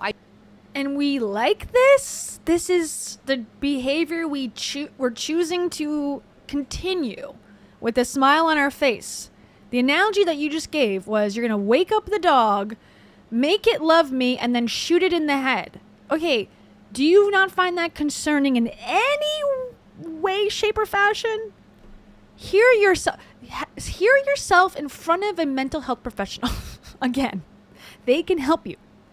I just think that I don't let the haters like actually I think they almost like rile me up more. Like they ignite something in me that makes me go, now I really believe this. Like before I like was on the fence, but now I fucking really believe this, and I'm gonna like force it into you too. I mean, the Israel especially stuff, you know? with the good luck. With that stuff, I also had to calm you down there. I remember. You had to call me on the phone and say, stop posting straight to camera. You're going to get shot. And I think about this situation, the Instagram post, it is so far. It's not like, okay, I posted yesterday why are hotel check-ins at 4 p.m.? Like, it makes no sense. Yes. I started thinking about it. I was like, how does this who is landing? Why can't they figure out a system? Yeah. And then, you know, I get the comment of like, well, the cleaning, you know, that it made me sound like I was like anti-cleaning people. I hate cleaning women. And have no respect for them or their time. Okay, small little thing, and I am nitpicking at this point because it's too easy. She said cleaning people, okay, and then Jenny goes, yeah, the cleaning woman. Little tiny thing, but I feel like the way she views women is very specific. It's beneath her. Anytime a person that's mentioned that's a woman, it's like, push her down, push her down. It's a little tiny thing, but she said cleaning person, and then Jenny immediately goes, cleaning woman. I don't know. Okay, maybe I'm reaching here. Which is obviously not at That's all what you said also when you called me that morning. I don't. So before you hung up, you let me know. So for me, that can make me think like, wait, was I not showing respect for cleaning people in this post?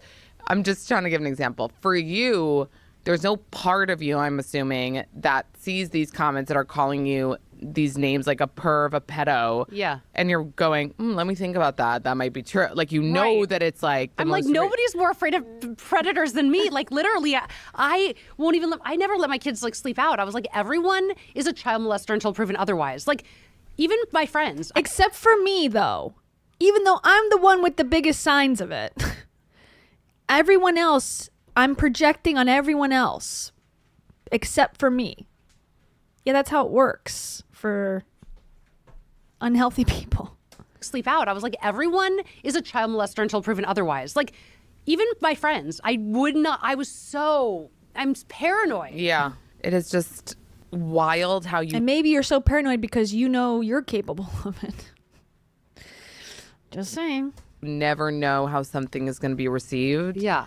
And especially because of the algorithm, if it was to your people. Yeah.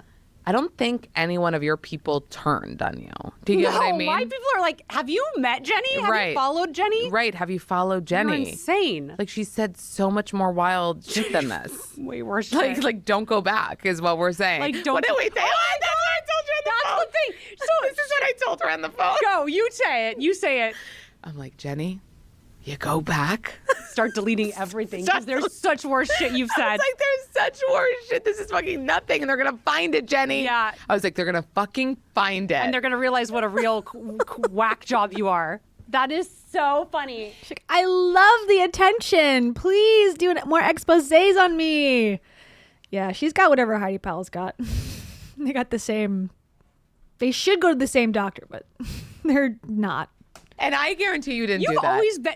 No, I mean, no, actually, I did have Caroline go back. Okay, good. But you know what's funny? I feel like you are always Caroline. there in these moments of my life. Like, it's when I think about these times I've been in, pop up. you pop up and you're like, Jenny, you got to do this. Jenny. That's sort of sweet. I mean, like, you're so sweet in that way. Because you're a real person. Like, people who listen to your show think they know that. But, like, just to, like, double down on that, like, you are such an interested person. You listen to people in a way that most human beings don't, and most people like lack the capacity to do. But I genuinely feel that you care about people. Yeah. That's like such an insane Thank quality you. to have. Did this change So insane. your future posting? Like, is it going to make you think about, like, wait, can this caption be taken in any other way? Like, do you think it's going to affect that? Sounds like she's going to make it even more raunchy and crazy. No, I'll tell you the two things that are affecting like my posting is like my separation, and then also my kids' ages. Because now I do feel like I'm accountable in a way that like, it's like I can post myself like, you know, when you're married, it's like you can flirt with anybody. It doesn't matter because it's not real. You can get away with just shit. You can look like crazy because they know it's like you're married. You're not like out like doing shit. He was that you. What? Huh? I never heard that argument. When you're married, you can flirt with anyone. Now that I'm single, it's such a big deal. Huh? Hello? I think that before you said that to me, I wouldn't have thought about it that way. But but it totally makes sense now. Yeah, but then when you're not married, you're like, whoa, she's fucking like fucking everybody. I mean, you said this about Nadav. Right. Because it's like it does come across in a different way. So like that I'm watching like I sell a shit ton of like bras and underwear. Yeah, you do love a bra and underwear moment. I get like I make a lot of money off it. Wait, are you getting DMs from guys now? I mean no comment. Yes. Thank God. Okay, I just want to take a look. So here's her bra, I guess, or something. Here's her pictures. Cool.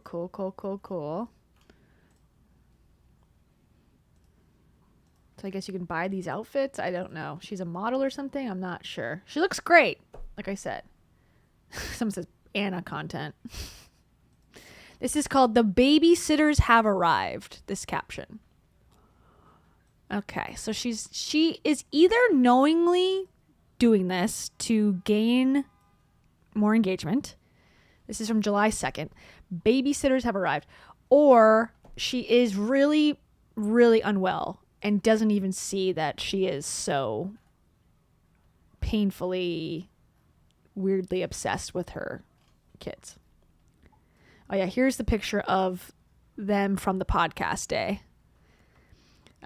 We get into the photo gate, motherhood, and this new era of her life.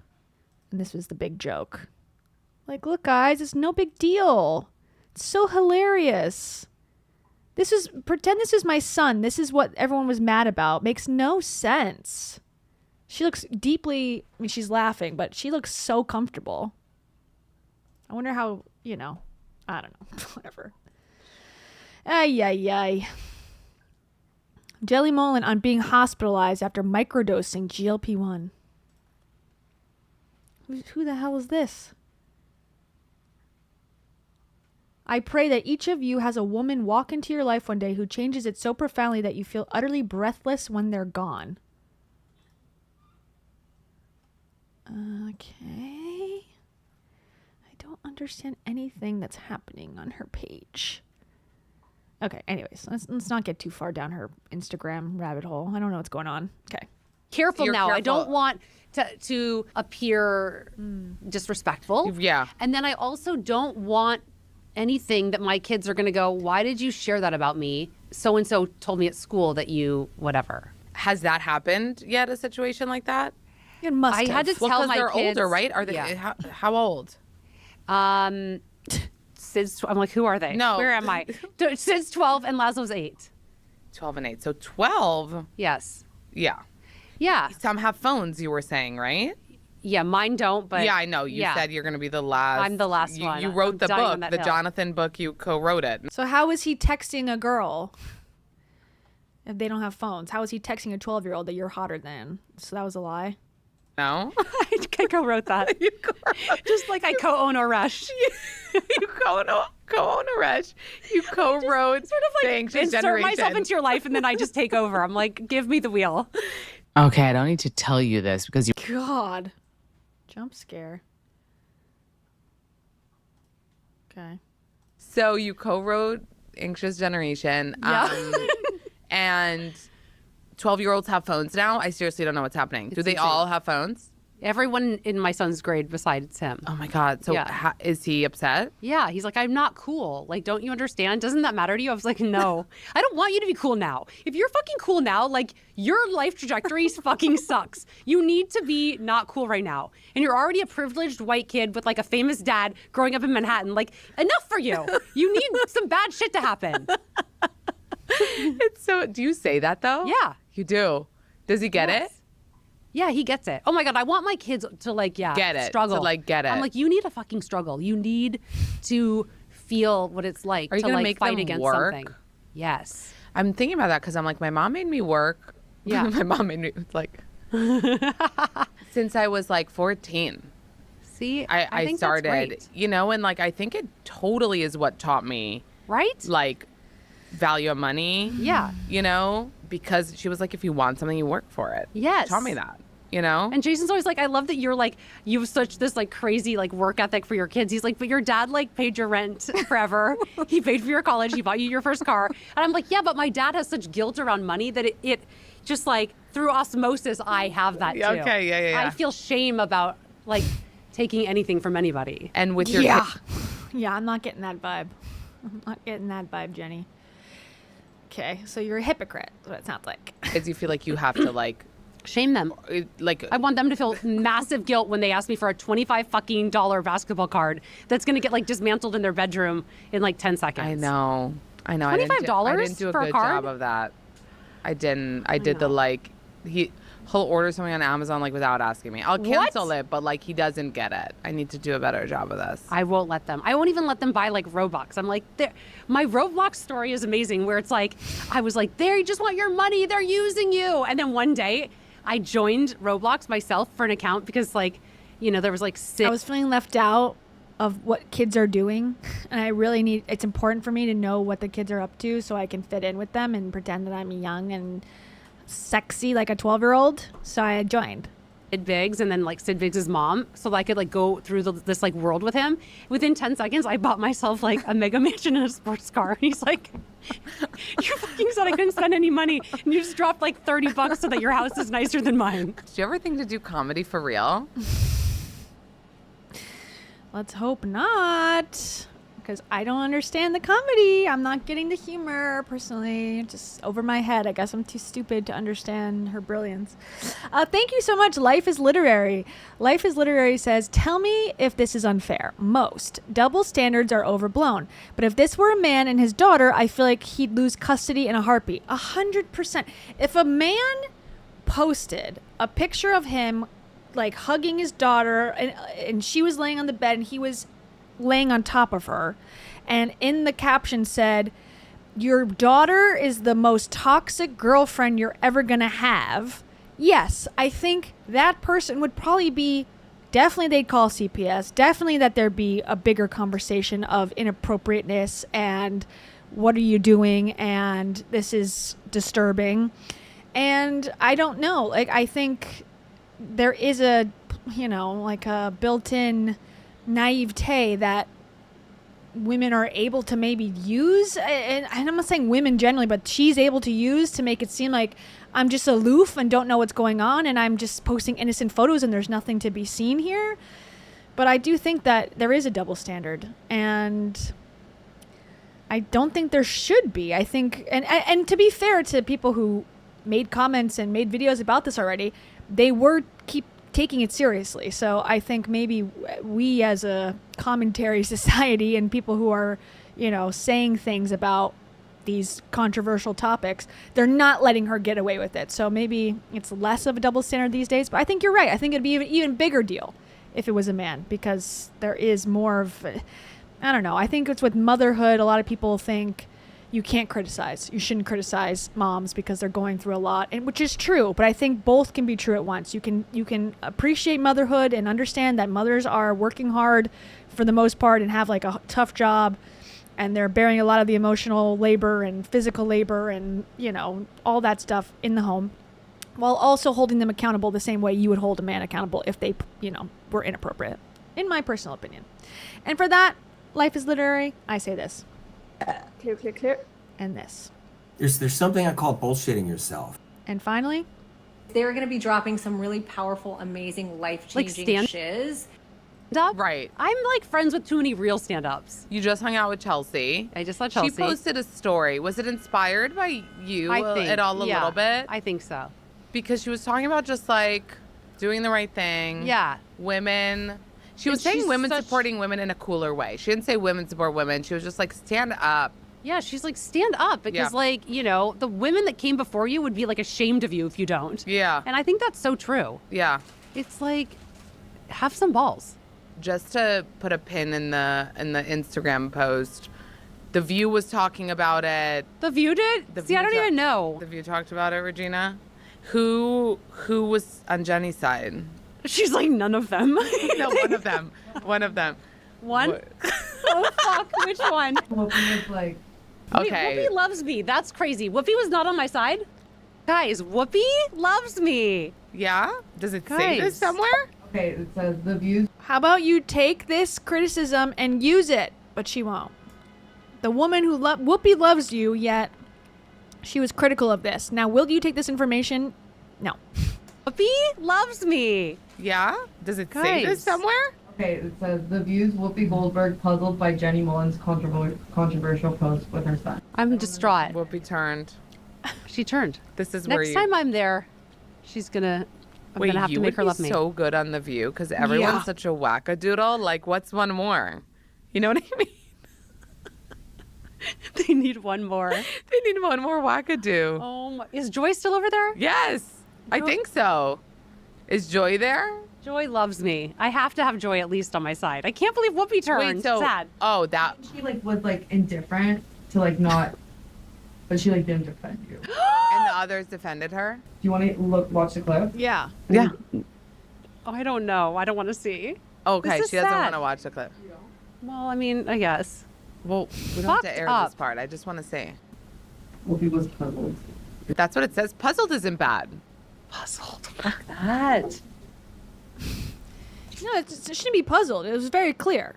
She was wanting to be inappropriate with her son, and she was. No puzzling there. No, but one of the ladies was like, "What's wrong with it?"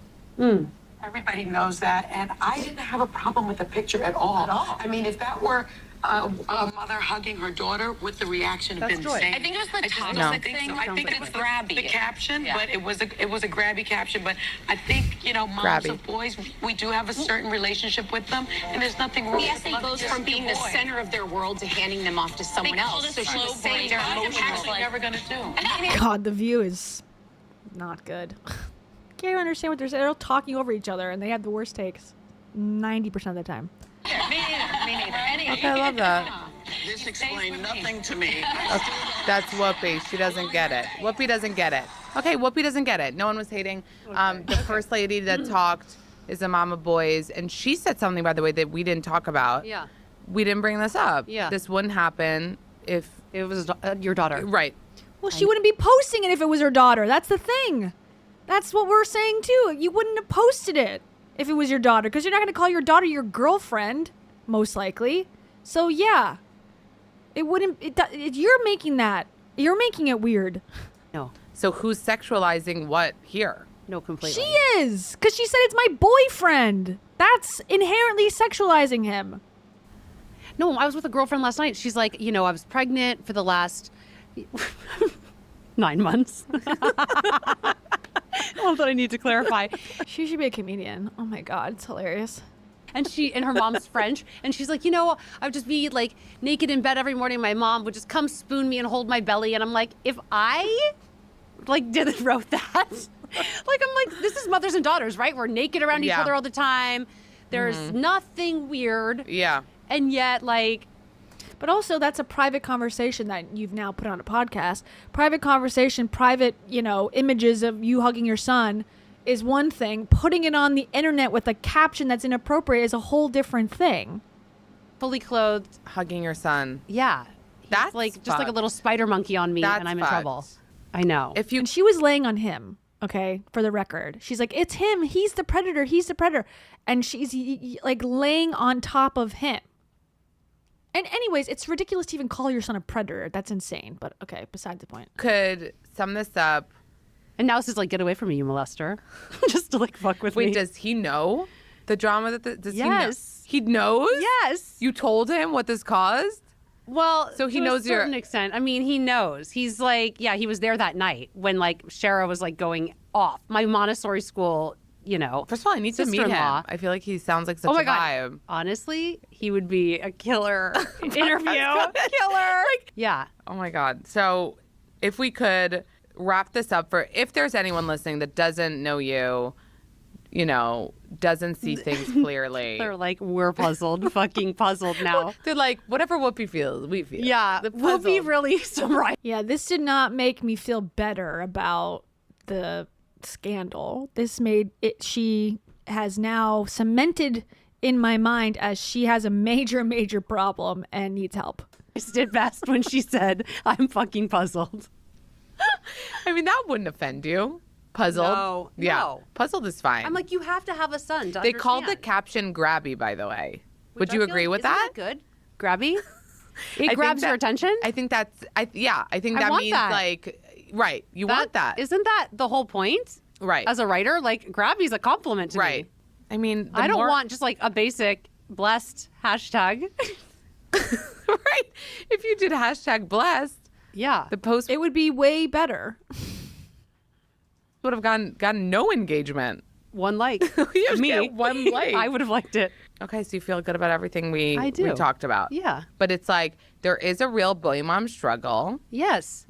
And it's not even do I want a little girl to braid her hair? Or do I want to? No. It's no, we know the trajectory of what it looks like usually. Yes. For having a boy. And everyone tells you they're going to leave you. They're going to marry off. They're not going to care about you anymore. And you kind of have to want that for them as well. Right. I mean, whoever gets it is really in for a fucking treat. But it's a lot. It's right. I don't know where this is coming from, this narrative that daughters don't move on with their lives and go to college and get married and have their own life too. It's only men that do this. And again, if you have a real relationship with them that's healthy, wouldn't they want to be involved in your life later in life? I know many men in their 30s who have decent relationships with their mothers and they're not not speaking to them. So I don't know where this is coming from that, oh, men are just going to leave us. It's this is what they're not going to be obsessed and calling their moms hot, maybe at some point, or hugging them inappropriately. And that's what it seems like they're upset about, really. Demanding relationship. But yeah, I think that. Right. You don't want to not have them have that. So you're what it's a mind fuck for us. Yeah, I'm I have to want to give you to someone else. Right. And so I think it's something to joke about, something to talk about, and something that I said it's the longest goodbye of your life. First of all, stop. That makes me really sad. I'm sorry. Don't make me say that. I'm going to bring you to tears right now. And that's the other thing. I've thought about it so much. I wouldn't want to date a mama's boy, but I of course want my boy to be a mama's boy. So like, yeah, yes. you know, like would I want to date somebody who is But you obsessed with don't their want mom? to just date your mom instead. Or date your son. That's the solution that Jenny's hoping that we all accept at some point. Yeah. Yes. You know, like would I want to date somebody who is But obsessed with their mom? No, you don't want to date a guy that doesn't have a good relationship with his mom. Okay. Let me tell you. But like I would be okay with good relationship and like call her twice a week. You know what I mean? Yes. Like, but I don't want that. I would want my son to call me every day and be obsessed with But me. at the end of the day, you become their mom.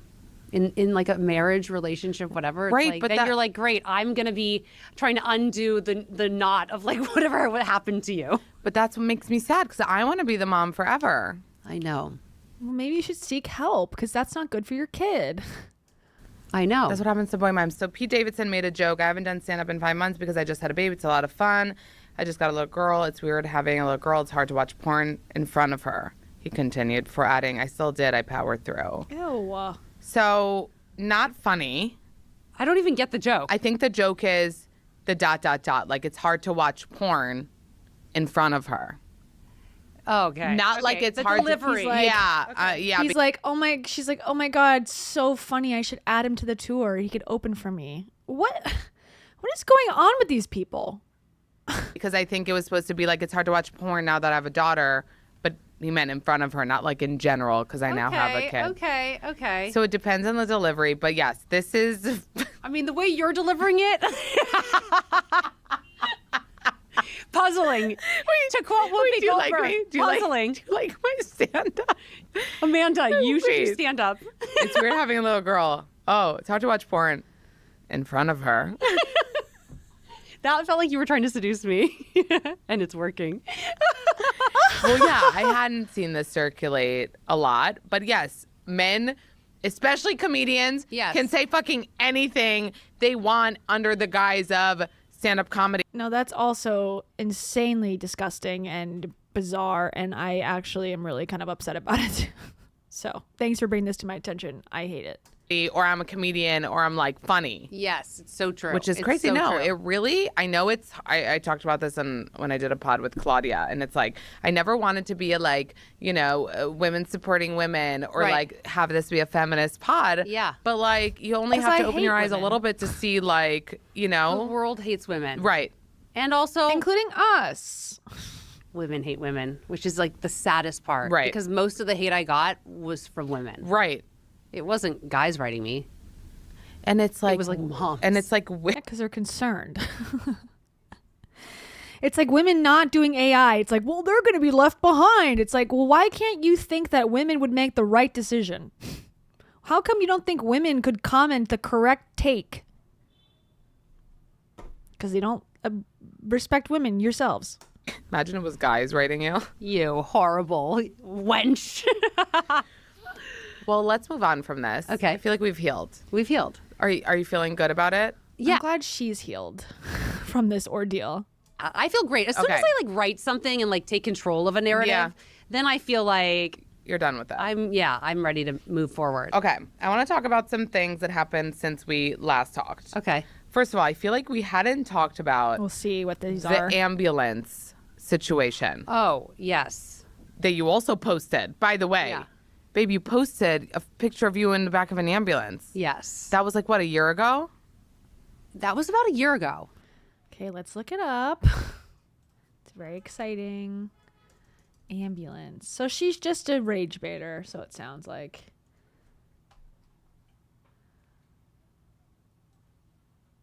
Says Jenny Mollen called an ambulance after suffering a severe medical emergency involving heavy hemorrhaging, which she linked to microdosing the GLP-1 weight loss medication trizipatide. Okay. Open Substack. New post up now. She's giving Kate Gosselin vibes with this one. Open my Substack. Here's a vague photo of me getting wheeled into a ambulance. God. The price of peptides. My night in the ER. Open Substack. God, these people are so crazy. U.S. star rushed to hospital after fat jab causes ambulance dash. a great headline. Okay. Very exciting. She also went on an Uber. Yeah. Let's just see. What happened there? So, well, now I don't actually know. I have to be honest. Like, I think that, like, Great. I was on a bunch of peptides, taking a bunch of peptides. You know, I have my hyperthyroid. Okay. So, Is hyperthyroid the one where... well, I have, like, of course, this is so Gemini and so me. I have dueling thyroid autoimmune issues. Okay. I have Hashimoto. I'm going to call BS on that. And also Gemini of her is so funny. And Graves. So it's like... Oh, I it's have like, Hashimoto's. I think like every Jewish girl does. But it's like, you know, dueling banjos within my body. So Okay. sometimes I'm like wired from it and other times... You're sluggish? I don't know. I don't get sluggish though. But yeah, I haven't seen you sluggish. Wait, so you're wired because of your thyroid? Often. Really? Well, I've done crazy things I won't even get into when my thyroid has been hyper. Like... fucking crazy things. That you're blaming on the thyroid being hyper, or like... No, like I wrote an amends to somebody that I shouldn't have. And you know it's because of your thyroid being... Well, How do you I just know? think it was like I was in the throes of my... She's making it up. That's how she knows. Thyroid being hyper. I'm like, why did I do that? Why did I feel such guilt? I needed to like write an amends to somebody. I'm not even sober. I'm like writing amends letters. And once I sent the first one, I'm like, I feel amazing, so absolved. My side of the street is clean. You know, it's okay, like... first of all, I don't think thyroid makes you do that. No, I swear. No, it does, because your anxiety is like at a peak. Wait, and that's when it's low or high? High. And Jason, you know... It's all BS. Don't ask specific questions. Let's move on. Being in AA was like, you should just write an amends. And I was like, perfect. Then I started sending them off to like anyone I could think of. Like high school boyfriend that I made a fake Facebook page for. Ding, sorry. You know, like random person. I mean, I was like, who else can I send amends to? This feels great. Wait, so... And then a lot of them backfired. So sadly. Peptides for... They're like, please leave me alone. I do not want you in my life. Goodbye. For the thyroid? So peptides to reduce inflammation because... Okay. Laura, I totally agree with you. I didn't want to say that outright because I know some people do have it and I don't want to insult anybody, but I 100% agree with this and feel like how convenient that they all have the same exact diseases that you cannot test for. It just seems very convenient to me. As it kind of got it so that I could be off of the medication that I needed for the thyroid, which I believe it did, which is like, it's called methimazole, and it's illegal in France. You can only have it. The thyroid med. The methimazole, yeah. They only give it to cats who are trying to like gain weight. And I'm like, great. So when I was out of it once in Paris, I had to put up an Instagram post being like, does anybody have a cat? Wait, so you were with taking a hyperthyroid? I'm not kidding. Wait, did you?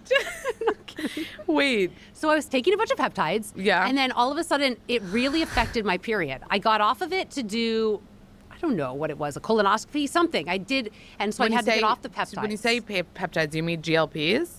I had GLPs, but I had a number of peptides. Like what everyone's doing now, you already did then. Yes, guys, finger on the pulse. Whatever. Hug your kids. Take a photo. Post it.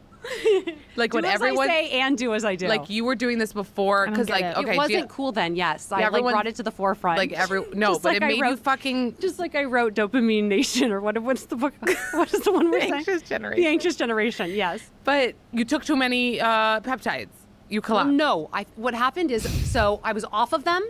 And then I got back on them. And I think my body reacted. I was suddenly having the craziest period of my life where... Oh, you were like hemorrhaging. Blood clots. Like I remember running to the bathroom. I felt like I was like laying an egg. I was like, something's happening to me.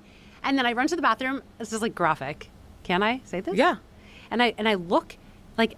I like pull down my pants and there's literally like a blood clot like the size of like a basketball. Ugh, like huge. no. And I start screaming because I'm like, I'm the after school special. I'm like a high school girl who didn't know I was pregnant. I thought it was like alive. I was like, ah! And I called Jason and I'm like, Jason. And Jason, like the best part of Jason is that like, Jason doesn't get calm when I'm like, he gives you the same energy. Yeah, he's an actor. It's like, yes, and he like Okay. meets me there. So we're both like, oh my God, screaming, looking at it. We don't know what it is. It's like the beating. It's like an egg. It's like beating. It's the scariest shit I've ever seen. And so then I'm like, oh my God. And I just come from my OBGYN. So I was like, Sassoon, I think something's happening. He's like, okay, you're fine. Maybe get an IV, you'll be okay. So I'm sitting there. I have an IV person come over. These blood clots, they keep coming for the next like 8 hours. So by the time I'm getting into bed, I look at Jason, I'm like, I really think I've lost a lot of blood. And like, as a guy, he's like, you're fine. And you fainted. He's just like, it's like a period. What would be wrong with her? Yeah. And I walk to the bathroom and all of a sudden I'm like, boom, out. And I pass out on the floor. And then I'm screaming. Probably like, well, don't not take me seriously again. I'm going to fake pass out so I can get this on my Instagram. Jason, I'm unconscious. I'm having a vasovagal reaction. I'm unconscious. I don't think you'd be saying that if you were unconscious. Babe, I'm unconscious. You were wrong. Take me to the hospital. Take my photo. On the, because I mean, of course, I am a doctor's daughter. I think I can like treat myself. I'm having a vasovagal. You need to like call the fucking ambulance. He's like, Jenny, our son leaves for camp first thing in the morning. We have to take him to the bus. We can't leave right now. We don't have a nanny. Nobody's in the house. We can't go to the ER. I was like, I have to go to the ER. So he's like, okay, well, we're gonna go in an Uber. And I said, I don't think I can move. And he's like, Jenny, I'm not having a fucking, paramedics come into this house right now. You need to get up. And I'm like, Jason, I can't. And so maybe he knew that she's full of shit. Because if not, that's a really bad husband. Not supportive. But it sounds like maybe he's sick of her shit and that he knew that this was like an attention thing. I don't know. Just interesting reaction from the husband. He starts walking me to the front door and I faint again. And now I'm like passed out cold, like on the living room floor. And so then he knows, like I have no choice. I have to call, I have to have the full thing. And so then next thing you know, I'm like strapped to a wheelchair. I'm being like gurneyed out of the doorman. I'm like, goodbye, Miguel. Good luck with your life. They put me in the fucking ambulance. I'm white as a ghost. I can't deal with that. And I'm like driven away. And guys, for the rest of that night, it was absolute insanity. I was checked out of the hospital at like 6 a.m., taken Uber back to the house. And as I'm walking through the front door, Sid comes out of his bedroom, like my little like spoiled house cat. Yeah. And I'm like, hi, honey, rip the thing off. He had no idea any of it had happened. Are you ready to go? To camp. Put him on the bus, and I literally. But what do you think happened? Like you said, your body. I think it was a combo. I think it was like being on stuff and then not. I think it was also like, just like my hormones were like fucked from it a little bit. Well, I want you to be careful with those things. Can you do that for me? Yes, I'm much tamer now. Okay, because you don't need to be like dying. No. I know, and it's scared. So many doctors called me. They're like, all these moms who wanted like a hot Hamptons mom summer, like are afraid to take their GLP-1s because you just bled out on the fucking bathroom floor. But it is scary. I was just hypothesizing, guys. I'm not actually sure it was that. Right, you're not sure it was that. Mm-hmm. Right. Well, did you go to a doctor, or sounds like no? So good idea. Good thing you didn't get it checked out afterwards, so you could figure out what not to do next time. Because if you just fainted from but it was you weren't blood eating loss. enough, but it was blood. And I'd never had blood clots in my life. I mean, that was just And they crazy. didn't at the hospital make a often don't? They speculated, but then they put an IUD in me. Okay. And so now I'm on birth control for the first time in my life. Perfect timing. I guess. Did you film and post your labiaplasty on Instagram? Do you have to ask? I did. Yes. Okay. Well, by the way. Yeah.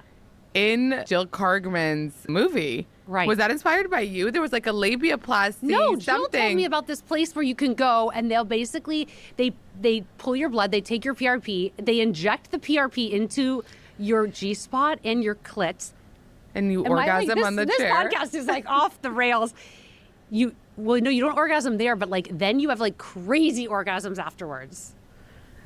I just got it done. She told me to go. I was like, okay. I mean, I'll do anything these days. I mean, the labiaplasty you posted on your Instagram. Yes.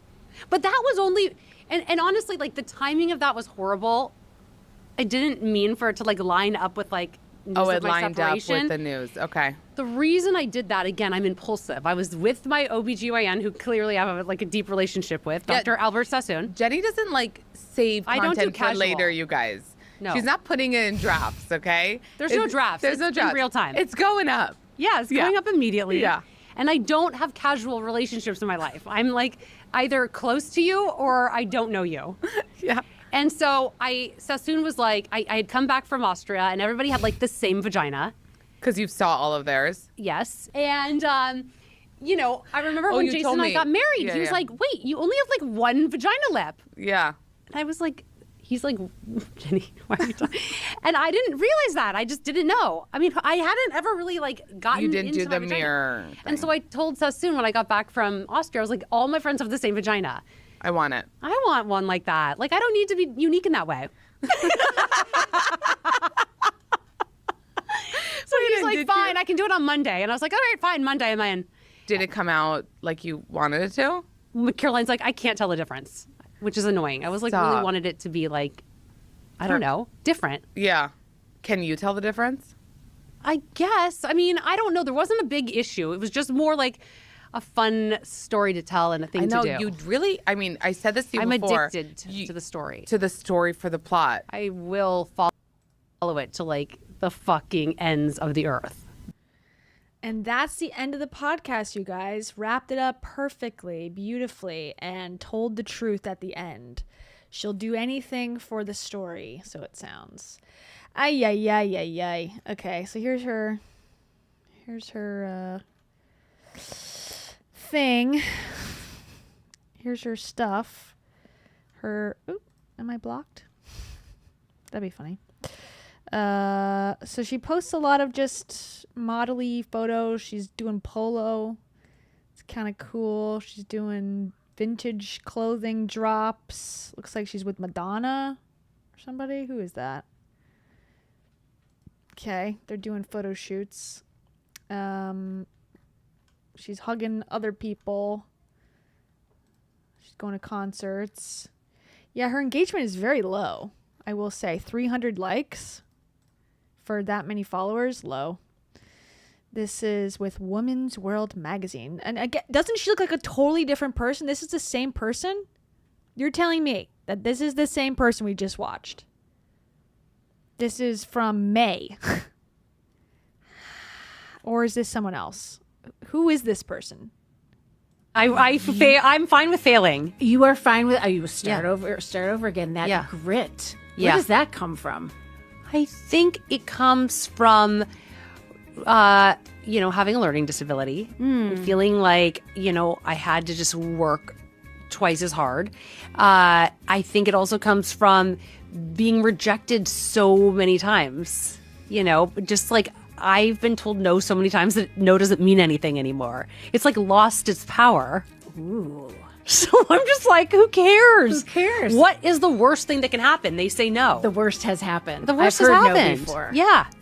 That's like the jumping off point. That's the What does she do?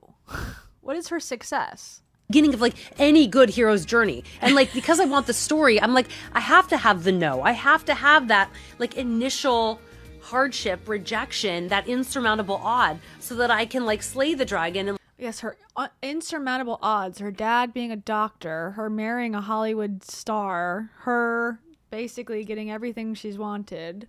So it seems, she's overcome the odds. like have my, Okay, I don't know. But doesn't she look differently? Even in this, like, who is this?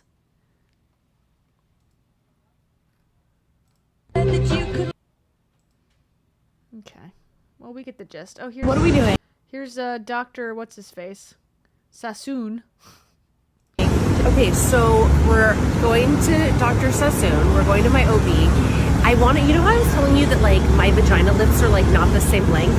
One I have and one's like not there. I just basically want to make the one that's there maybe Before and after pics on my Substack. So, do you guys want to see? I'm just kidding.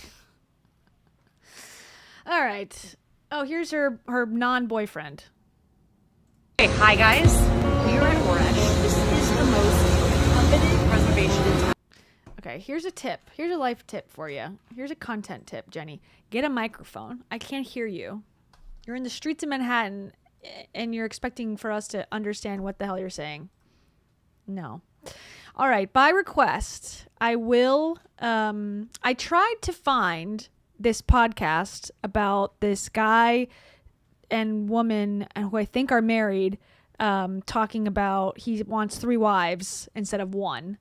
But I can't find it. I literally, maybe you guys can help me. I'll show you the TikTok that's gone viral. But then if that's boring or we can't find it, we can look at Heidi Powell. I'm always down to look at Heidi Powell. What was it called? It was called Man, 3 Wives. And the girl looks familiar. I wish I could get. But I don't know who this is. So does anyone recognize who this woman is? Okay. Here it goes. Married and have like 3 different wives for 3 different things. You would be my best friend part of the wife. And then I have another wife for sex. And then I'd have another wife for like... Yeah, what else I was would going to say, need? where are you going with this one? The thing about it is most men already have wives who serve multiple functions, who act as if they have several roles for a man. She's already the cook, the nanny, the maid, the surrogate, the therapist, the business coach. She's already doing all those roles. And most men just want to bring home a paycheck. And these days they also need half of yours to make ends meet. What is he talking about? He needs 2 or 3 wives. You mean you want more women to disappoint? So he's supposed to have 2 or 3 women to satisfy him, and he's supposed to be plenty for her? She's supposed to say,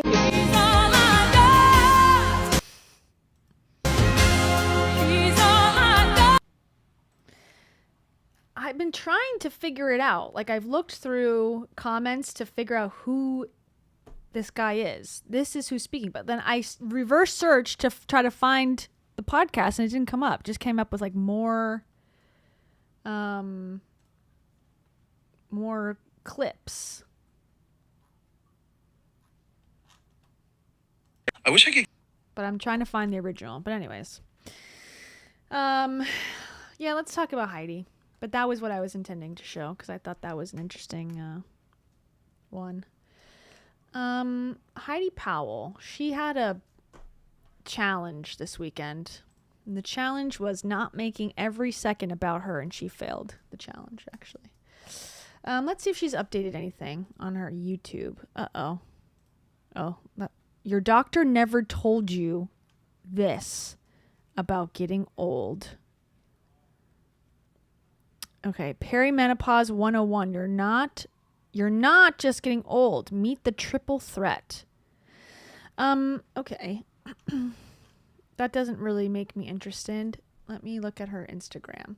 She's been on this like overnight thing with people who want to lose weight or something.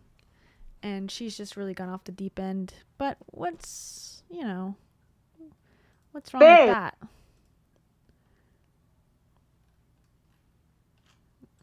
Oh, she hasn't posted. Uh-oh. She hasn't posted on her stories in 24 hours, apparently. Holy sh.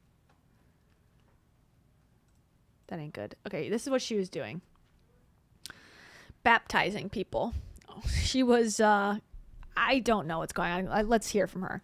How do I even put this weekend into words? I don't think I do, honestly. The magnitude of growth that was had and love that was shared cannot be reduced to any language that I know of.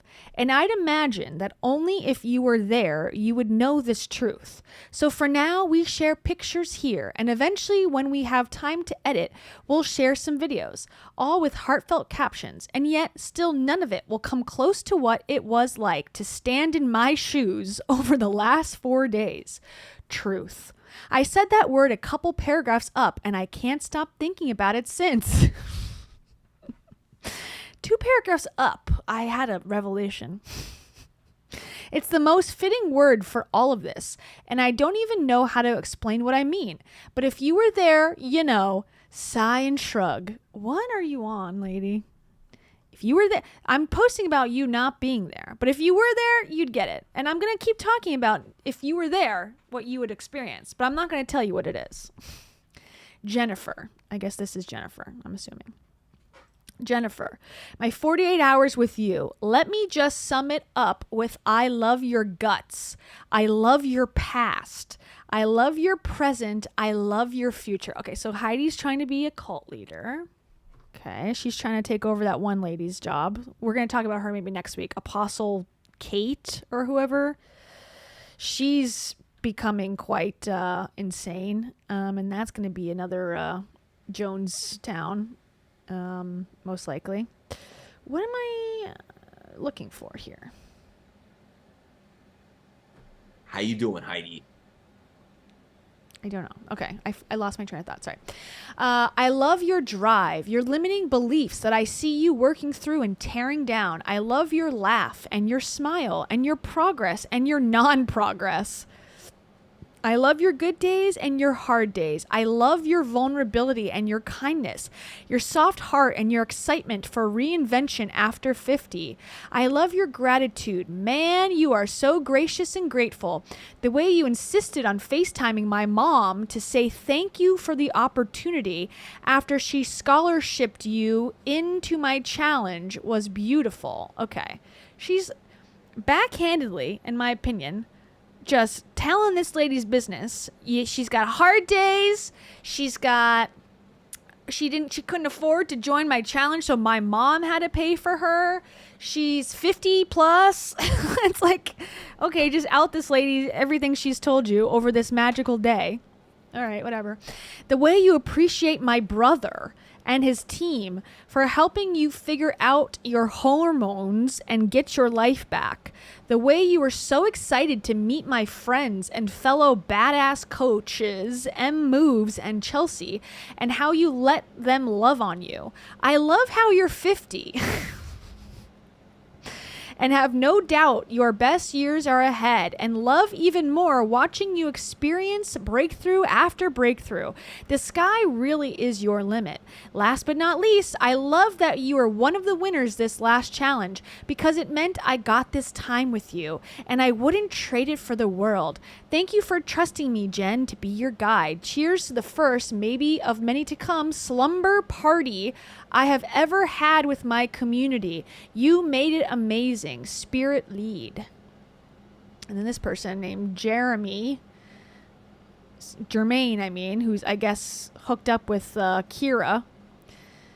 Kira, aka I'm Tabitha and I'm taking over. I'm Tabitha and I'm here to take over. So they're doing gong work. This is from 5 hours ago. It says 8 likes, no comments. Eek. Stay tuned. We are cooking something. We're cooking something epic up for you. OMG, I can't wait. This is the biggest thing I've ever launched yet. Is what? Episode 1 of Kira and Jeremy. Here we go. Where's my clapper? All right. So I met you 2 months later. I invited you to come lead at my first big event, which was it 13? I feel like actually I think it was like 8. Honestly, I can't remember. I'm pretty sure there were 8 people who came to my first event. And 8 to 13 people. 8 to 13, okay? We were busting at the seams at this event. Mm-hmm. I remember I rented a room at Savannah, which, you know, we all know is my favorite place ever. But I remember when you... Okay, I don't care. Back to this. He says, what an incredible weekend and such an honor to be a part of. Thank you, Heidi and Jen, for your strength and vulnerability. It was a powerful weekend of reflection and stepping into discomfort, coming out better than when you went in. Okay, so she's in a cold plunge, hugging, more cold plunge. Oh, here's my boyfriend, hugging my boyfriend. This is all about Jen, but I needed to show you I have a boyfriend. Okay, they're doing breath work, something, meditation. They're holding hands under blankets. Sauna. Now Heidi's in the cold plunge, getting baptized. Now they're taking pictures for some reason. They're somewhere. They're at lunch. FaceTiming mom. Oh, I'm so happy. I'm at lunch with my boyfriend. We're sleeping in one bed together. Interesting. Okay. Looking at art together. They're best friends. This is what you do when you win an award. When you win a giveaway, you actually become best friends with the person. Coffee time. Okay, this this looks like one of those paintings, Renaissance paintings. She's very sad. And this is a moment at the gym. Hey guys, what's up? We're at the gym. Peace. I'm giving her unlicensed therapy right now. Peace out. Hugging again. We love hugging each other. And that's what her weekend was all about.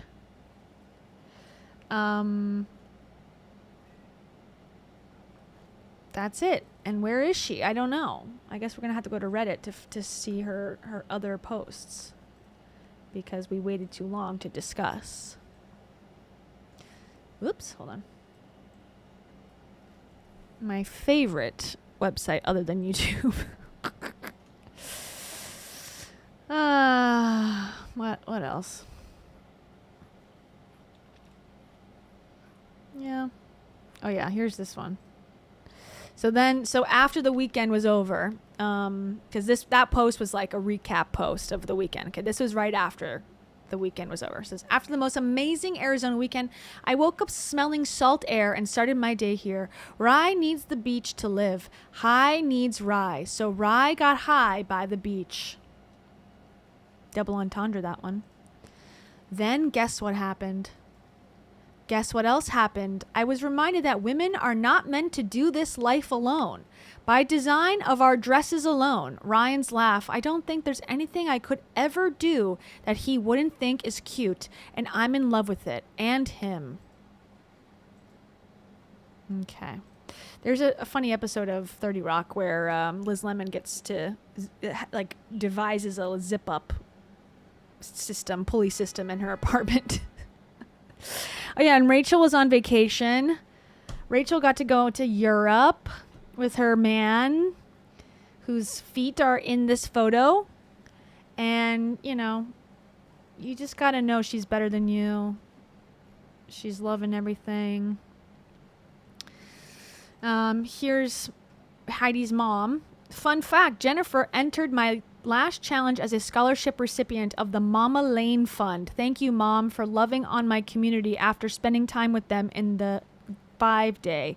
Anyway, as soon as we sat down to dinner, she insisted she call and thank my mom for the opportunity that kickstarted Jennifer. Jen, you sure did make the most of that scholarship, and thank you, Mama.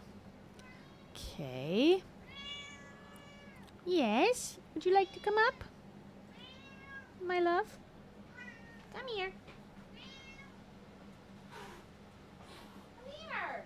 She's scared of being lifted because of Loretta. I'm sorry, everybody. She'll come around. They're still getting used to each other. Okay, so this is close your eyes and keep your mouth shut is my favorite opening line of breathwork ever. Oh yeah, thanks, babe.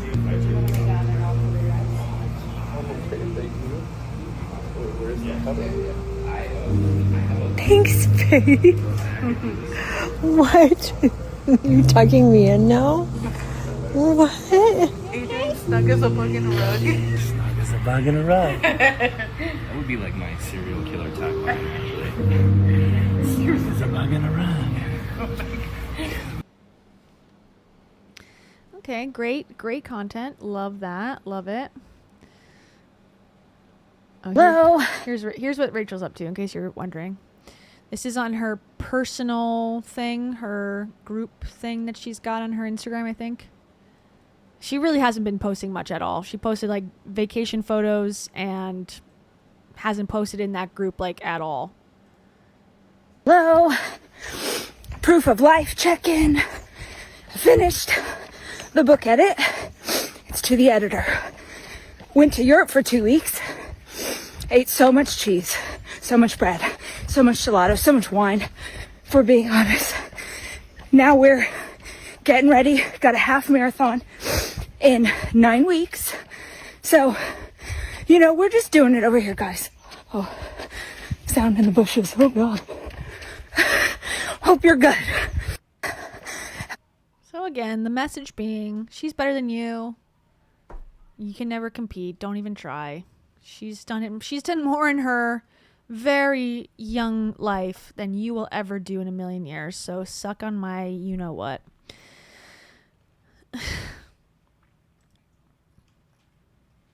More Heidi. What is this? Keeping the scare the winner and maybe also give them a heart attack before we even start tradition going. At least we'll be in a medical clinic this time. Okay. Oh yeah, so Ryan, her boyfriend, took over her Instagram this weekend, I guess. And this is something that she did with Dave too, where Heidi probably is writing everything, but she just is like too busy to be posting. I guess there's a traffic jam outside. And so he will write the captions to prove his love to her. It's something we see every day. Nothing to be concerned about at all. Ryan here, updates are slow because the day has been full and amazing with the winners and keeping Heidi in check. But let's pause while we wait for the challenge winner to arrive at this insane Airbnb after dinner for a quick public check-in and shout out to our therapist Dave and see who's the problem here. Okay, what does that mean? Also, their therapist Dave was at this event. I did see that somewhere. Oh my gosh, they want me to come outside so bad. It's so annoying. I'm busy. And them, who's the problem? Heidi, for sure. Heidi, maybe possibly Ryan, but most likely not. Okay. Hi, I'm Heidi. JK, it's Ryan. Look at my hair. It's so beautiful. Actually was kind of freaking out for like 17 hours because I thought it was too dark. But then this bathroom light hit and I was OMG actually. It's giving. Time to start this day. This is my Instagram now. We'll be back. It's just getting started. Okay. Oh yeah, here's the announcement. Ryan is taking over my social this weekend because we have a huge weekend meeting. My challenge winners hanging with my community, and then we have a full day plus more with my mastermind crew, speakers and education, fun and work, all the things. So yeah, their therapist came to the mastermind, whatever they're doing, and I saw it on his Instagram. Hey, be nice to each other. Come on, kitty. Come up. Come up and see everybody. Yeah. Come up. Get away from the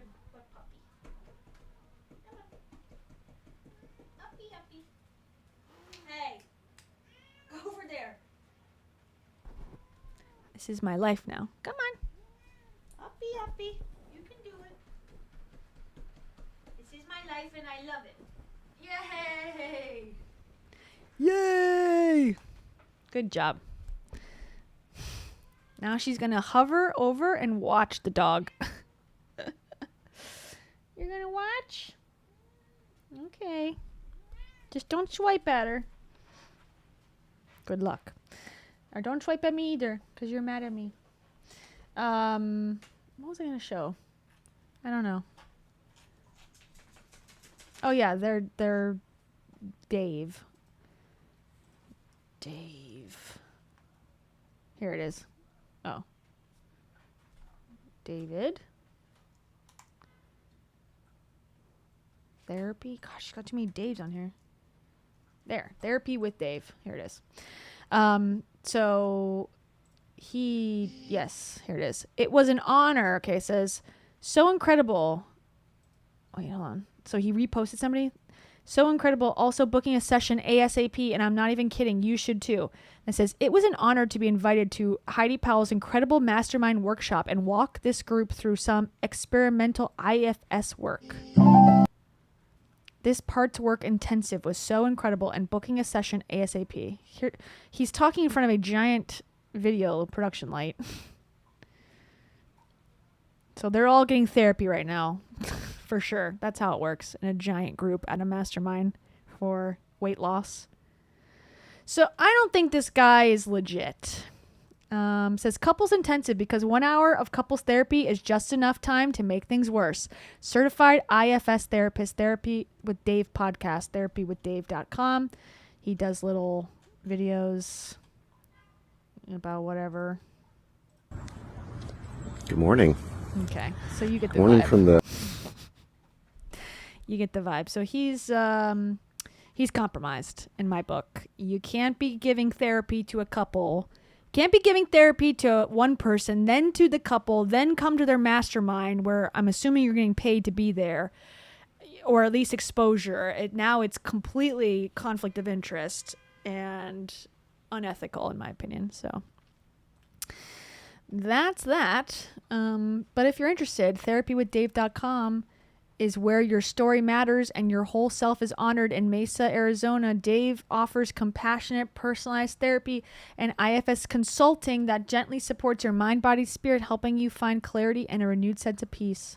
So is he a therapist or not? Licensed marriage and family therapist in Arizona. Okay. Good for him. I'm glad he has something. But I don't love that he's hooking up with the Hollis clan. They're not even Hollis related at all. Anyways, that's that. Am I missing anything with Heidi? I mean, that's kind of the gist. And she's, hawking hormones. Let's see. Who's that? That's her brother, right? Or no, that's this other guy. She's in the car, and she's talking about her. Here's some other clips from the weekend. We talk a lot about perimenopause. The transformations, you guys, in my groups are insane. I had one girl lose 24 pounds in 60 days. 24 pounds. The average weight loss in the entire group was 3.4% of their body weight in 60 days. And that includes the people who didn't do jack shit. 3.4% lost in 60 days. I mean, the submissions, the people who submitted, many of them were losing 8% of their body weight, which is 1% a week. That is healthy weight loss. Some were even higher. But it's not even about the weight loss. What they were getting from doing her 5-minute workout, I don't even know what she's doing anymore. Like, I used to be clued into what she was up to, and now I have no clue. I'm clueless. So she's an expert on perimenopause. I don't know. That's what she's up to. This has 353 views.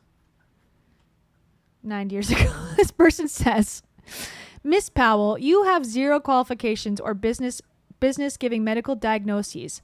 To anyone watching this loon, please address these issues with your MD or other proper licensed medical professional for your own well-being and safety, please. That's a response, 100%. Ay, ay, ay. Yeah. Unfortunately, it really does feel like she's getting people who want to be friends with her because they see her on the internet and they think that she looks like a really cool person or like a famous person that's accessible, and then says, I'll be friends with you. We can have a sleepover if you buy my course or whatever, do my mastermind for, thousands of dollars or whatever she's charging. I don't know. Could be free. I have no idea. And that's her clientele, people who want to be friends with her. And you know what? More power to you. It's a free country. Do what you want. It's just crazy that you'd spend your money that way. But what do I know? I don't know nothing. That's all I know is I don't know nothing. This live stream was sponsored by Sour Patch Cherry. Not to be confused with Sour Patch Strawberry. Okay. That's a different flavor. All right. Well, Apostle What's-Her-Face is coming up next, for sure, because that's been weighing on my heart. Source Energy has put this on my heart to talk about Apostle Kate next. I don't even know. No, it's Catherine. This is the person. I'll give you a little teaser. Catherine Crick. She's a dangerous, dangerous gal, so it seems. And people are like throwing themselves at this chick And it's kind of crazy. So here's a tease. A few days ago, I put out a video and it went viral, reaching about 11 million views. If you combine the views of different people sharing it, it's about 15 million now. There are about 31,000 new followers here. So I wanted to share just a little bit about myself and reintroduce myself. I am the pastor of Fivefold Church in Los Angeles. I'm here in downtown LA right now. We just got finished with service. And I also minister around the world. I have an event coming up in Orlando at the end of July and also Paris. And at these services, Jesus is moving in such tremendous power to do many miracles. I never wanted to be a minister. Public speaking was my biggest fear and weakness. My passion was singing. I was pursuing being a Christian singer-songwriter when a prophet prophesied to me. His name is Prophet Dr. Joe Davey. He prophesied that I was called to be an apostle of Jesus Christ. I was called to reach the nations, and he saw God doing many miracles through me. I didn't want to be a minister, but I wanted God's will more than my own. And my biggest passion was for others to encounter God's power and be set on fire for Jesus. I just had no idea that God wanted to use me to release his power. So I said yes to God. How lucky she is that she was chosen to be rich from this as well. And the first 4 years of starting my church and ministering, we were so small. It felt like I was going backwards. We decreased with every year. COVID hit. We were down to just 2 people. We had services in the park. And I put out a video showing the power of God moving at our small church. This video went... She's another person who looks like a different person in every photo. Okay, so that's who she is. The one that went viral, people basically just worship her and think that she is like God reincarnated. What? Thank you, Jesus! Thank you, Jesus! She has very bad eyesight, but now... Wait, can you just... Her eyes just opened up. She was blind. She can see clearly.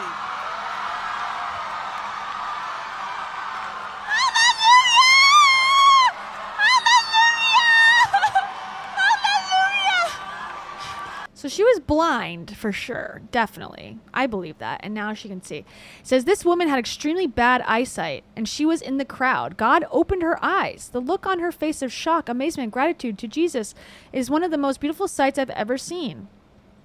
Yeah, that's real for sure. For sure. Okay, where's the one that she just posted that she was referencing? This one? No. I've just arrived. It's got to be a highly viewed one. Boy, her eyes open, touched by love in the bookstore.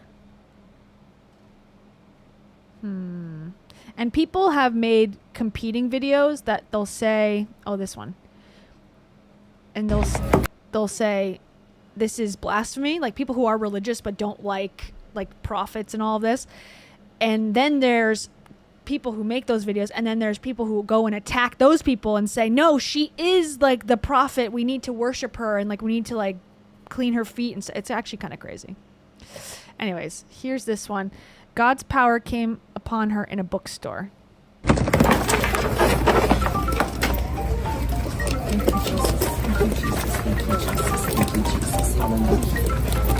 speak total freedom now. Total freedom now. Jesus is coming through the Apple iPhone. Hallelujah. Hallelujah. Hallelujah. Thank you, Jesus. Praise God. Hallelujah. Hallelujah. Hallelujah. Thank you, Jesus. Thank you, Jesus. My name is Tina Blackman, and I came to see Apostle Catherine today, and the power of God just touched me so strongly. I've been reading her books, trusting God for healing, for... I feel so bad for these people. I really do. It's sad because I understand the appeal of having somebody that's saying, I can heal you. I can solve your problems. You don't even have to do anything other than show up, give me money, and be on camera for my social media. I get the appeal of that, but it's just so disappointing that these are the people who end up at the high end of society with everything that they need and want, while the rest of us, I don't know, don't rip off people, and it's harder. We don't get the Lambos and the Rolls Royces, but that's where it inevitably always ends up every time, without doubt. Thank you so much, Amy. Amy says, Amy LX8RN to be specific. Amy says, late tax, dealing with life. Sorry. Unacceptable. Unacceptable. Bitch. I'm just kidding. Oh, you're busy with life? You're busy with life? Oh, I'm sure you think you're freaking fine. You're not freaking fine. And I also think that you think your phone is going to be protected with, the case that you have on it. I'm gonna smash your phone. And I also think, you should just leave. Unfollow me. And also take a picture of this. Screenshot this glow up motherfucker. Thank you, Amy. I'm only kidding. I hope you know that. And we love Betty. How's Betty? Let us know. Okay. Yeah. So it's just a bunch of stuff like that. And then it's people she's always at these bookstores. And I've been to events like that. Like, I had to work one during the pandemic. And it was kind of like this. It was like a conference for Christian people, but it was like very much in this revivalist, shaking uncontrollably, casting demons out, peeing on the ground. It's quite an experience, I will say. And I was along for the ride. At that time, I was like, I really need money. I was not working full time at that moment. So, it was something that I was experiencing in person and found it to be very odd. But hey, they seemed cool with it and they seemed happy with it. So, but yeah, we're going to talk about her. Okay. We're going to talk about Catherine Crick and we're going to smoke some crick. You guys want to smoke some crick? Then we can go like this.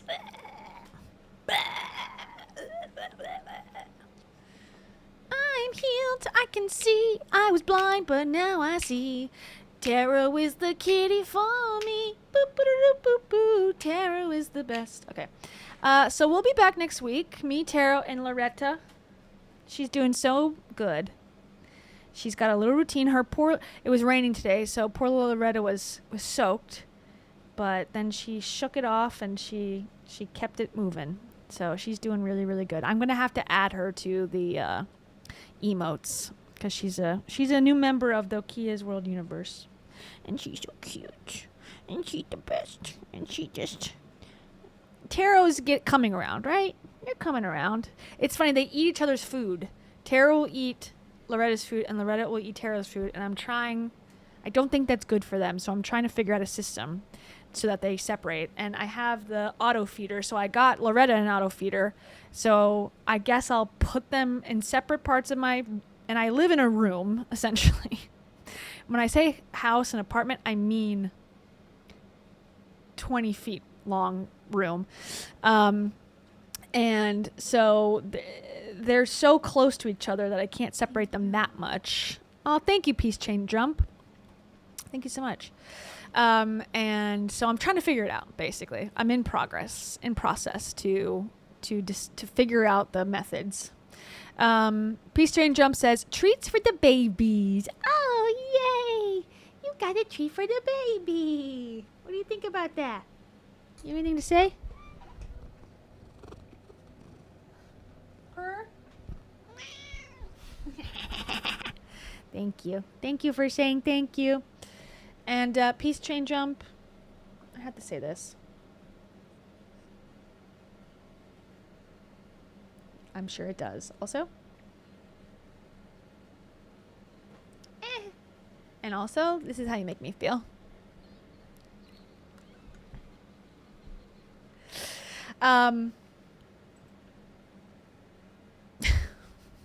That's funny. Starry Nights. Hi. You see Taro's little tail? Me. Loretta is named Loretta, but also her nickname is Lolo. Lolorita. That's how my mom would call her. So, Lolo.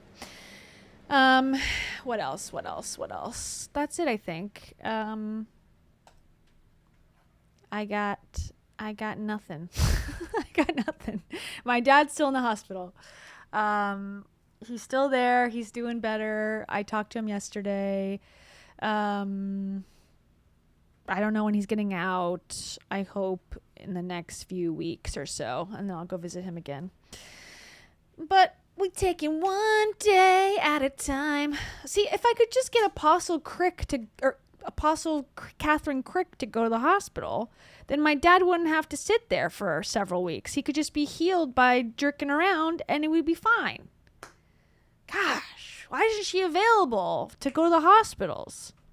That is what a true prophet should do. Just hang out at the hospital and just heal everyone there, and then we would have no need for a healthcare system.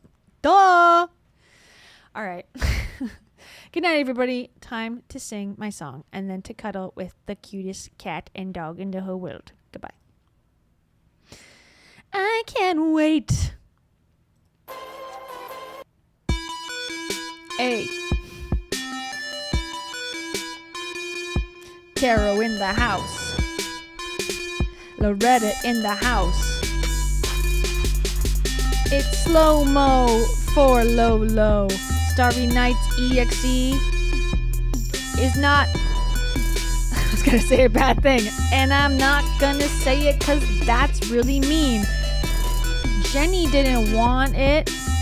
She wants to hug her son with no criticism. Nicole Campbell, what do you have to say about that? She wants to post weird pics with her fam. She wants to post weird captions in the AM. She doesn't want any judgment. What do you think about that, A. Consul? Do you think it's really weird when you say Oedipus complex but fashion when you're taking a picture with your kid? No, I think that's weird. Alaska Blood Tundra. Do you think it's weird to say that you're the babysitter and then be wearing lingerie with a random other girl? Yeah, I do. Lillian Massey, what about you? What are your thoughts on this? Please be true to yourself when you answer and you tell me what you think and feel. I feel bad for those kids. Hope they don't have to go through so much therapy, but we know that they will, unfortunately. Rabba Gabor. How many years of therapy do you think will be in store? I'm personally at 6 and counting. I bet we're gonna be about the same. Rebel Ed Fuentes. I just learned that the Pez Museum is in Connecticut. Isn't that weird? Pez. Let's mix it up. Let's mix it freaking up, you guys. I wanna slow it down. I wanna go to the town. I wanna see Heidi Powell frown while she eats smash burger in a restaurant. Honolulu 7. Do you want some cheese fries and a side of ranch and a burger with sauce on it? You can get it. You just gotta go to Arizona. My Sharona. Olive Harper, I don't want you to go to the barber. Your hair is perfect the way it is. Yes, indeed. They're gonna be dropping some really powerful, life-changing shiz. Bone Palace Ballet, 94. Do you wish you were on tour? I wish I was too. Wish I wasn't so blue. It's hard to put on a shoe. Gracie, Charlie, love cats. How about you? Are you feeling like you can smile? Or can you run a mile? While you tell us about all your accomplishments and your vacations, like Rachel did. I love cats, meow 55. What a great time to be alive. We got fake profits on Instagram for 555. That's an angel number that I see when I'm having a panic attack, and I know that it will be back at 666.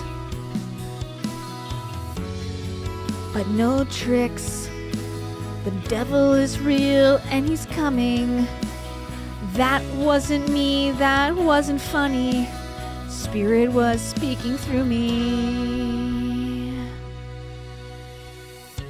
Spirit said I need lots of money, and you can tell me that I'm not funny. That's a direct order from Source Energy. Good night, everybody.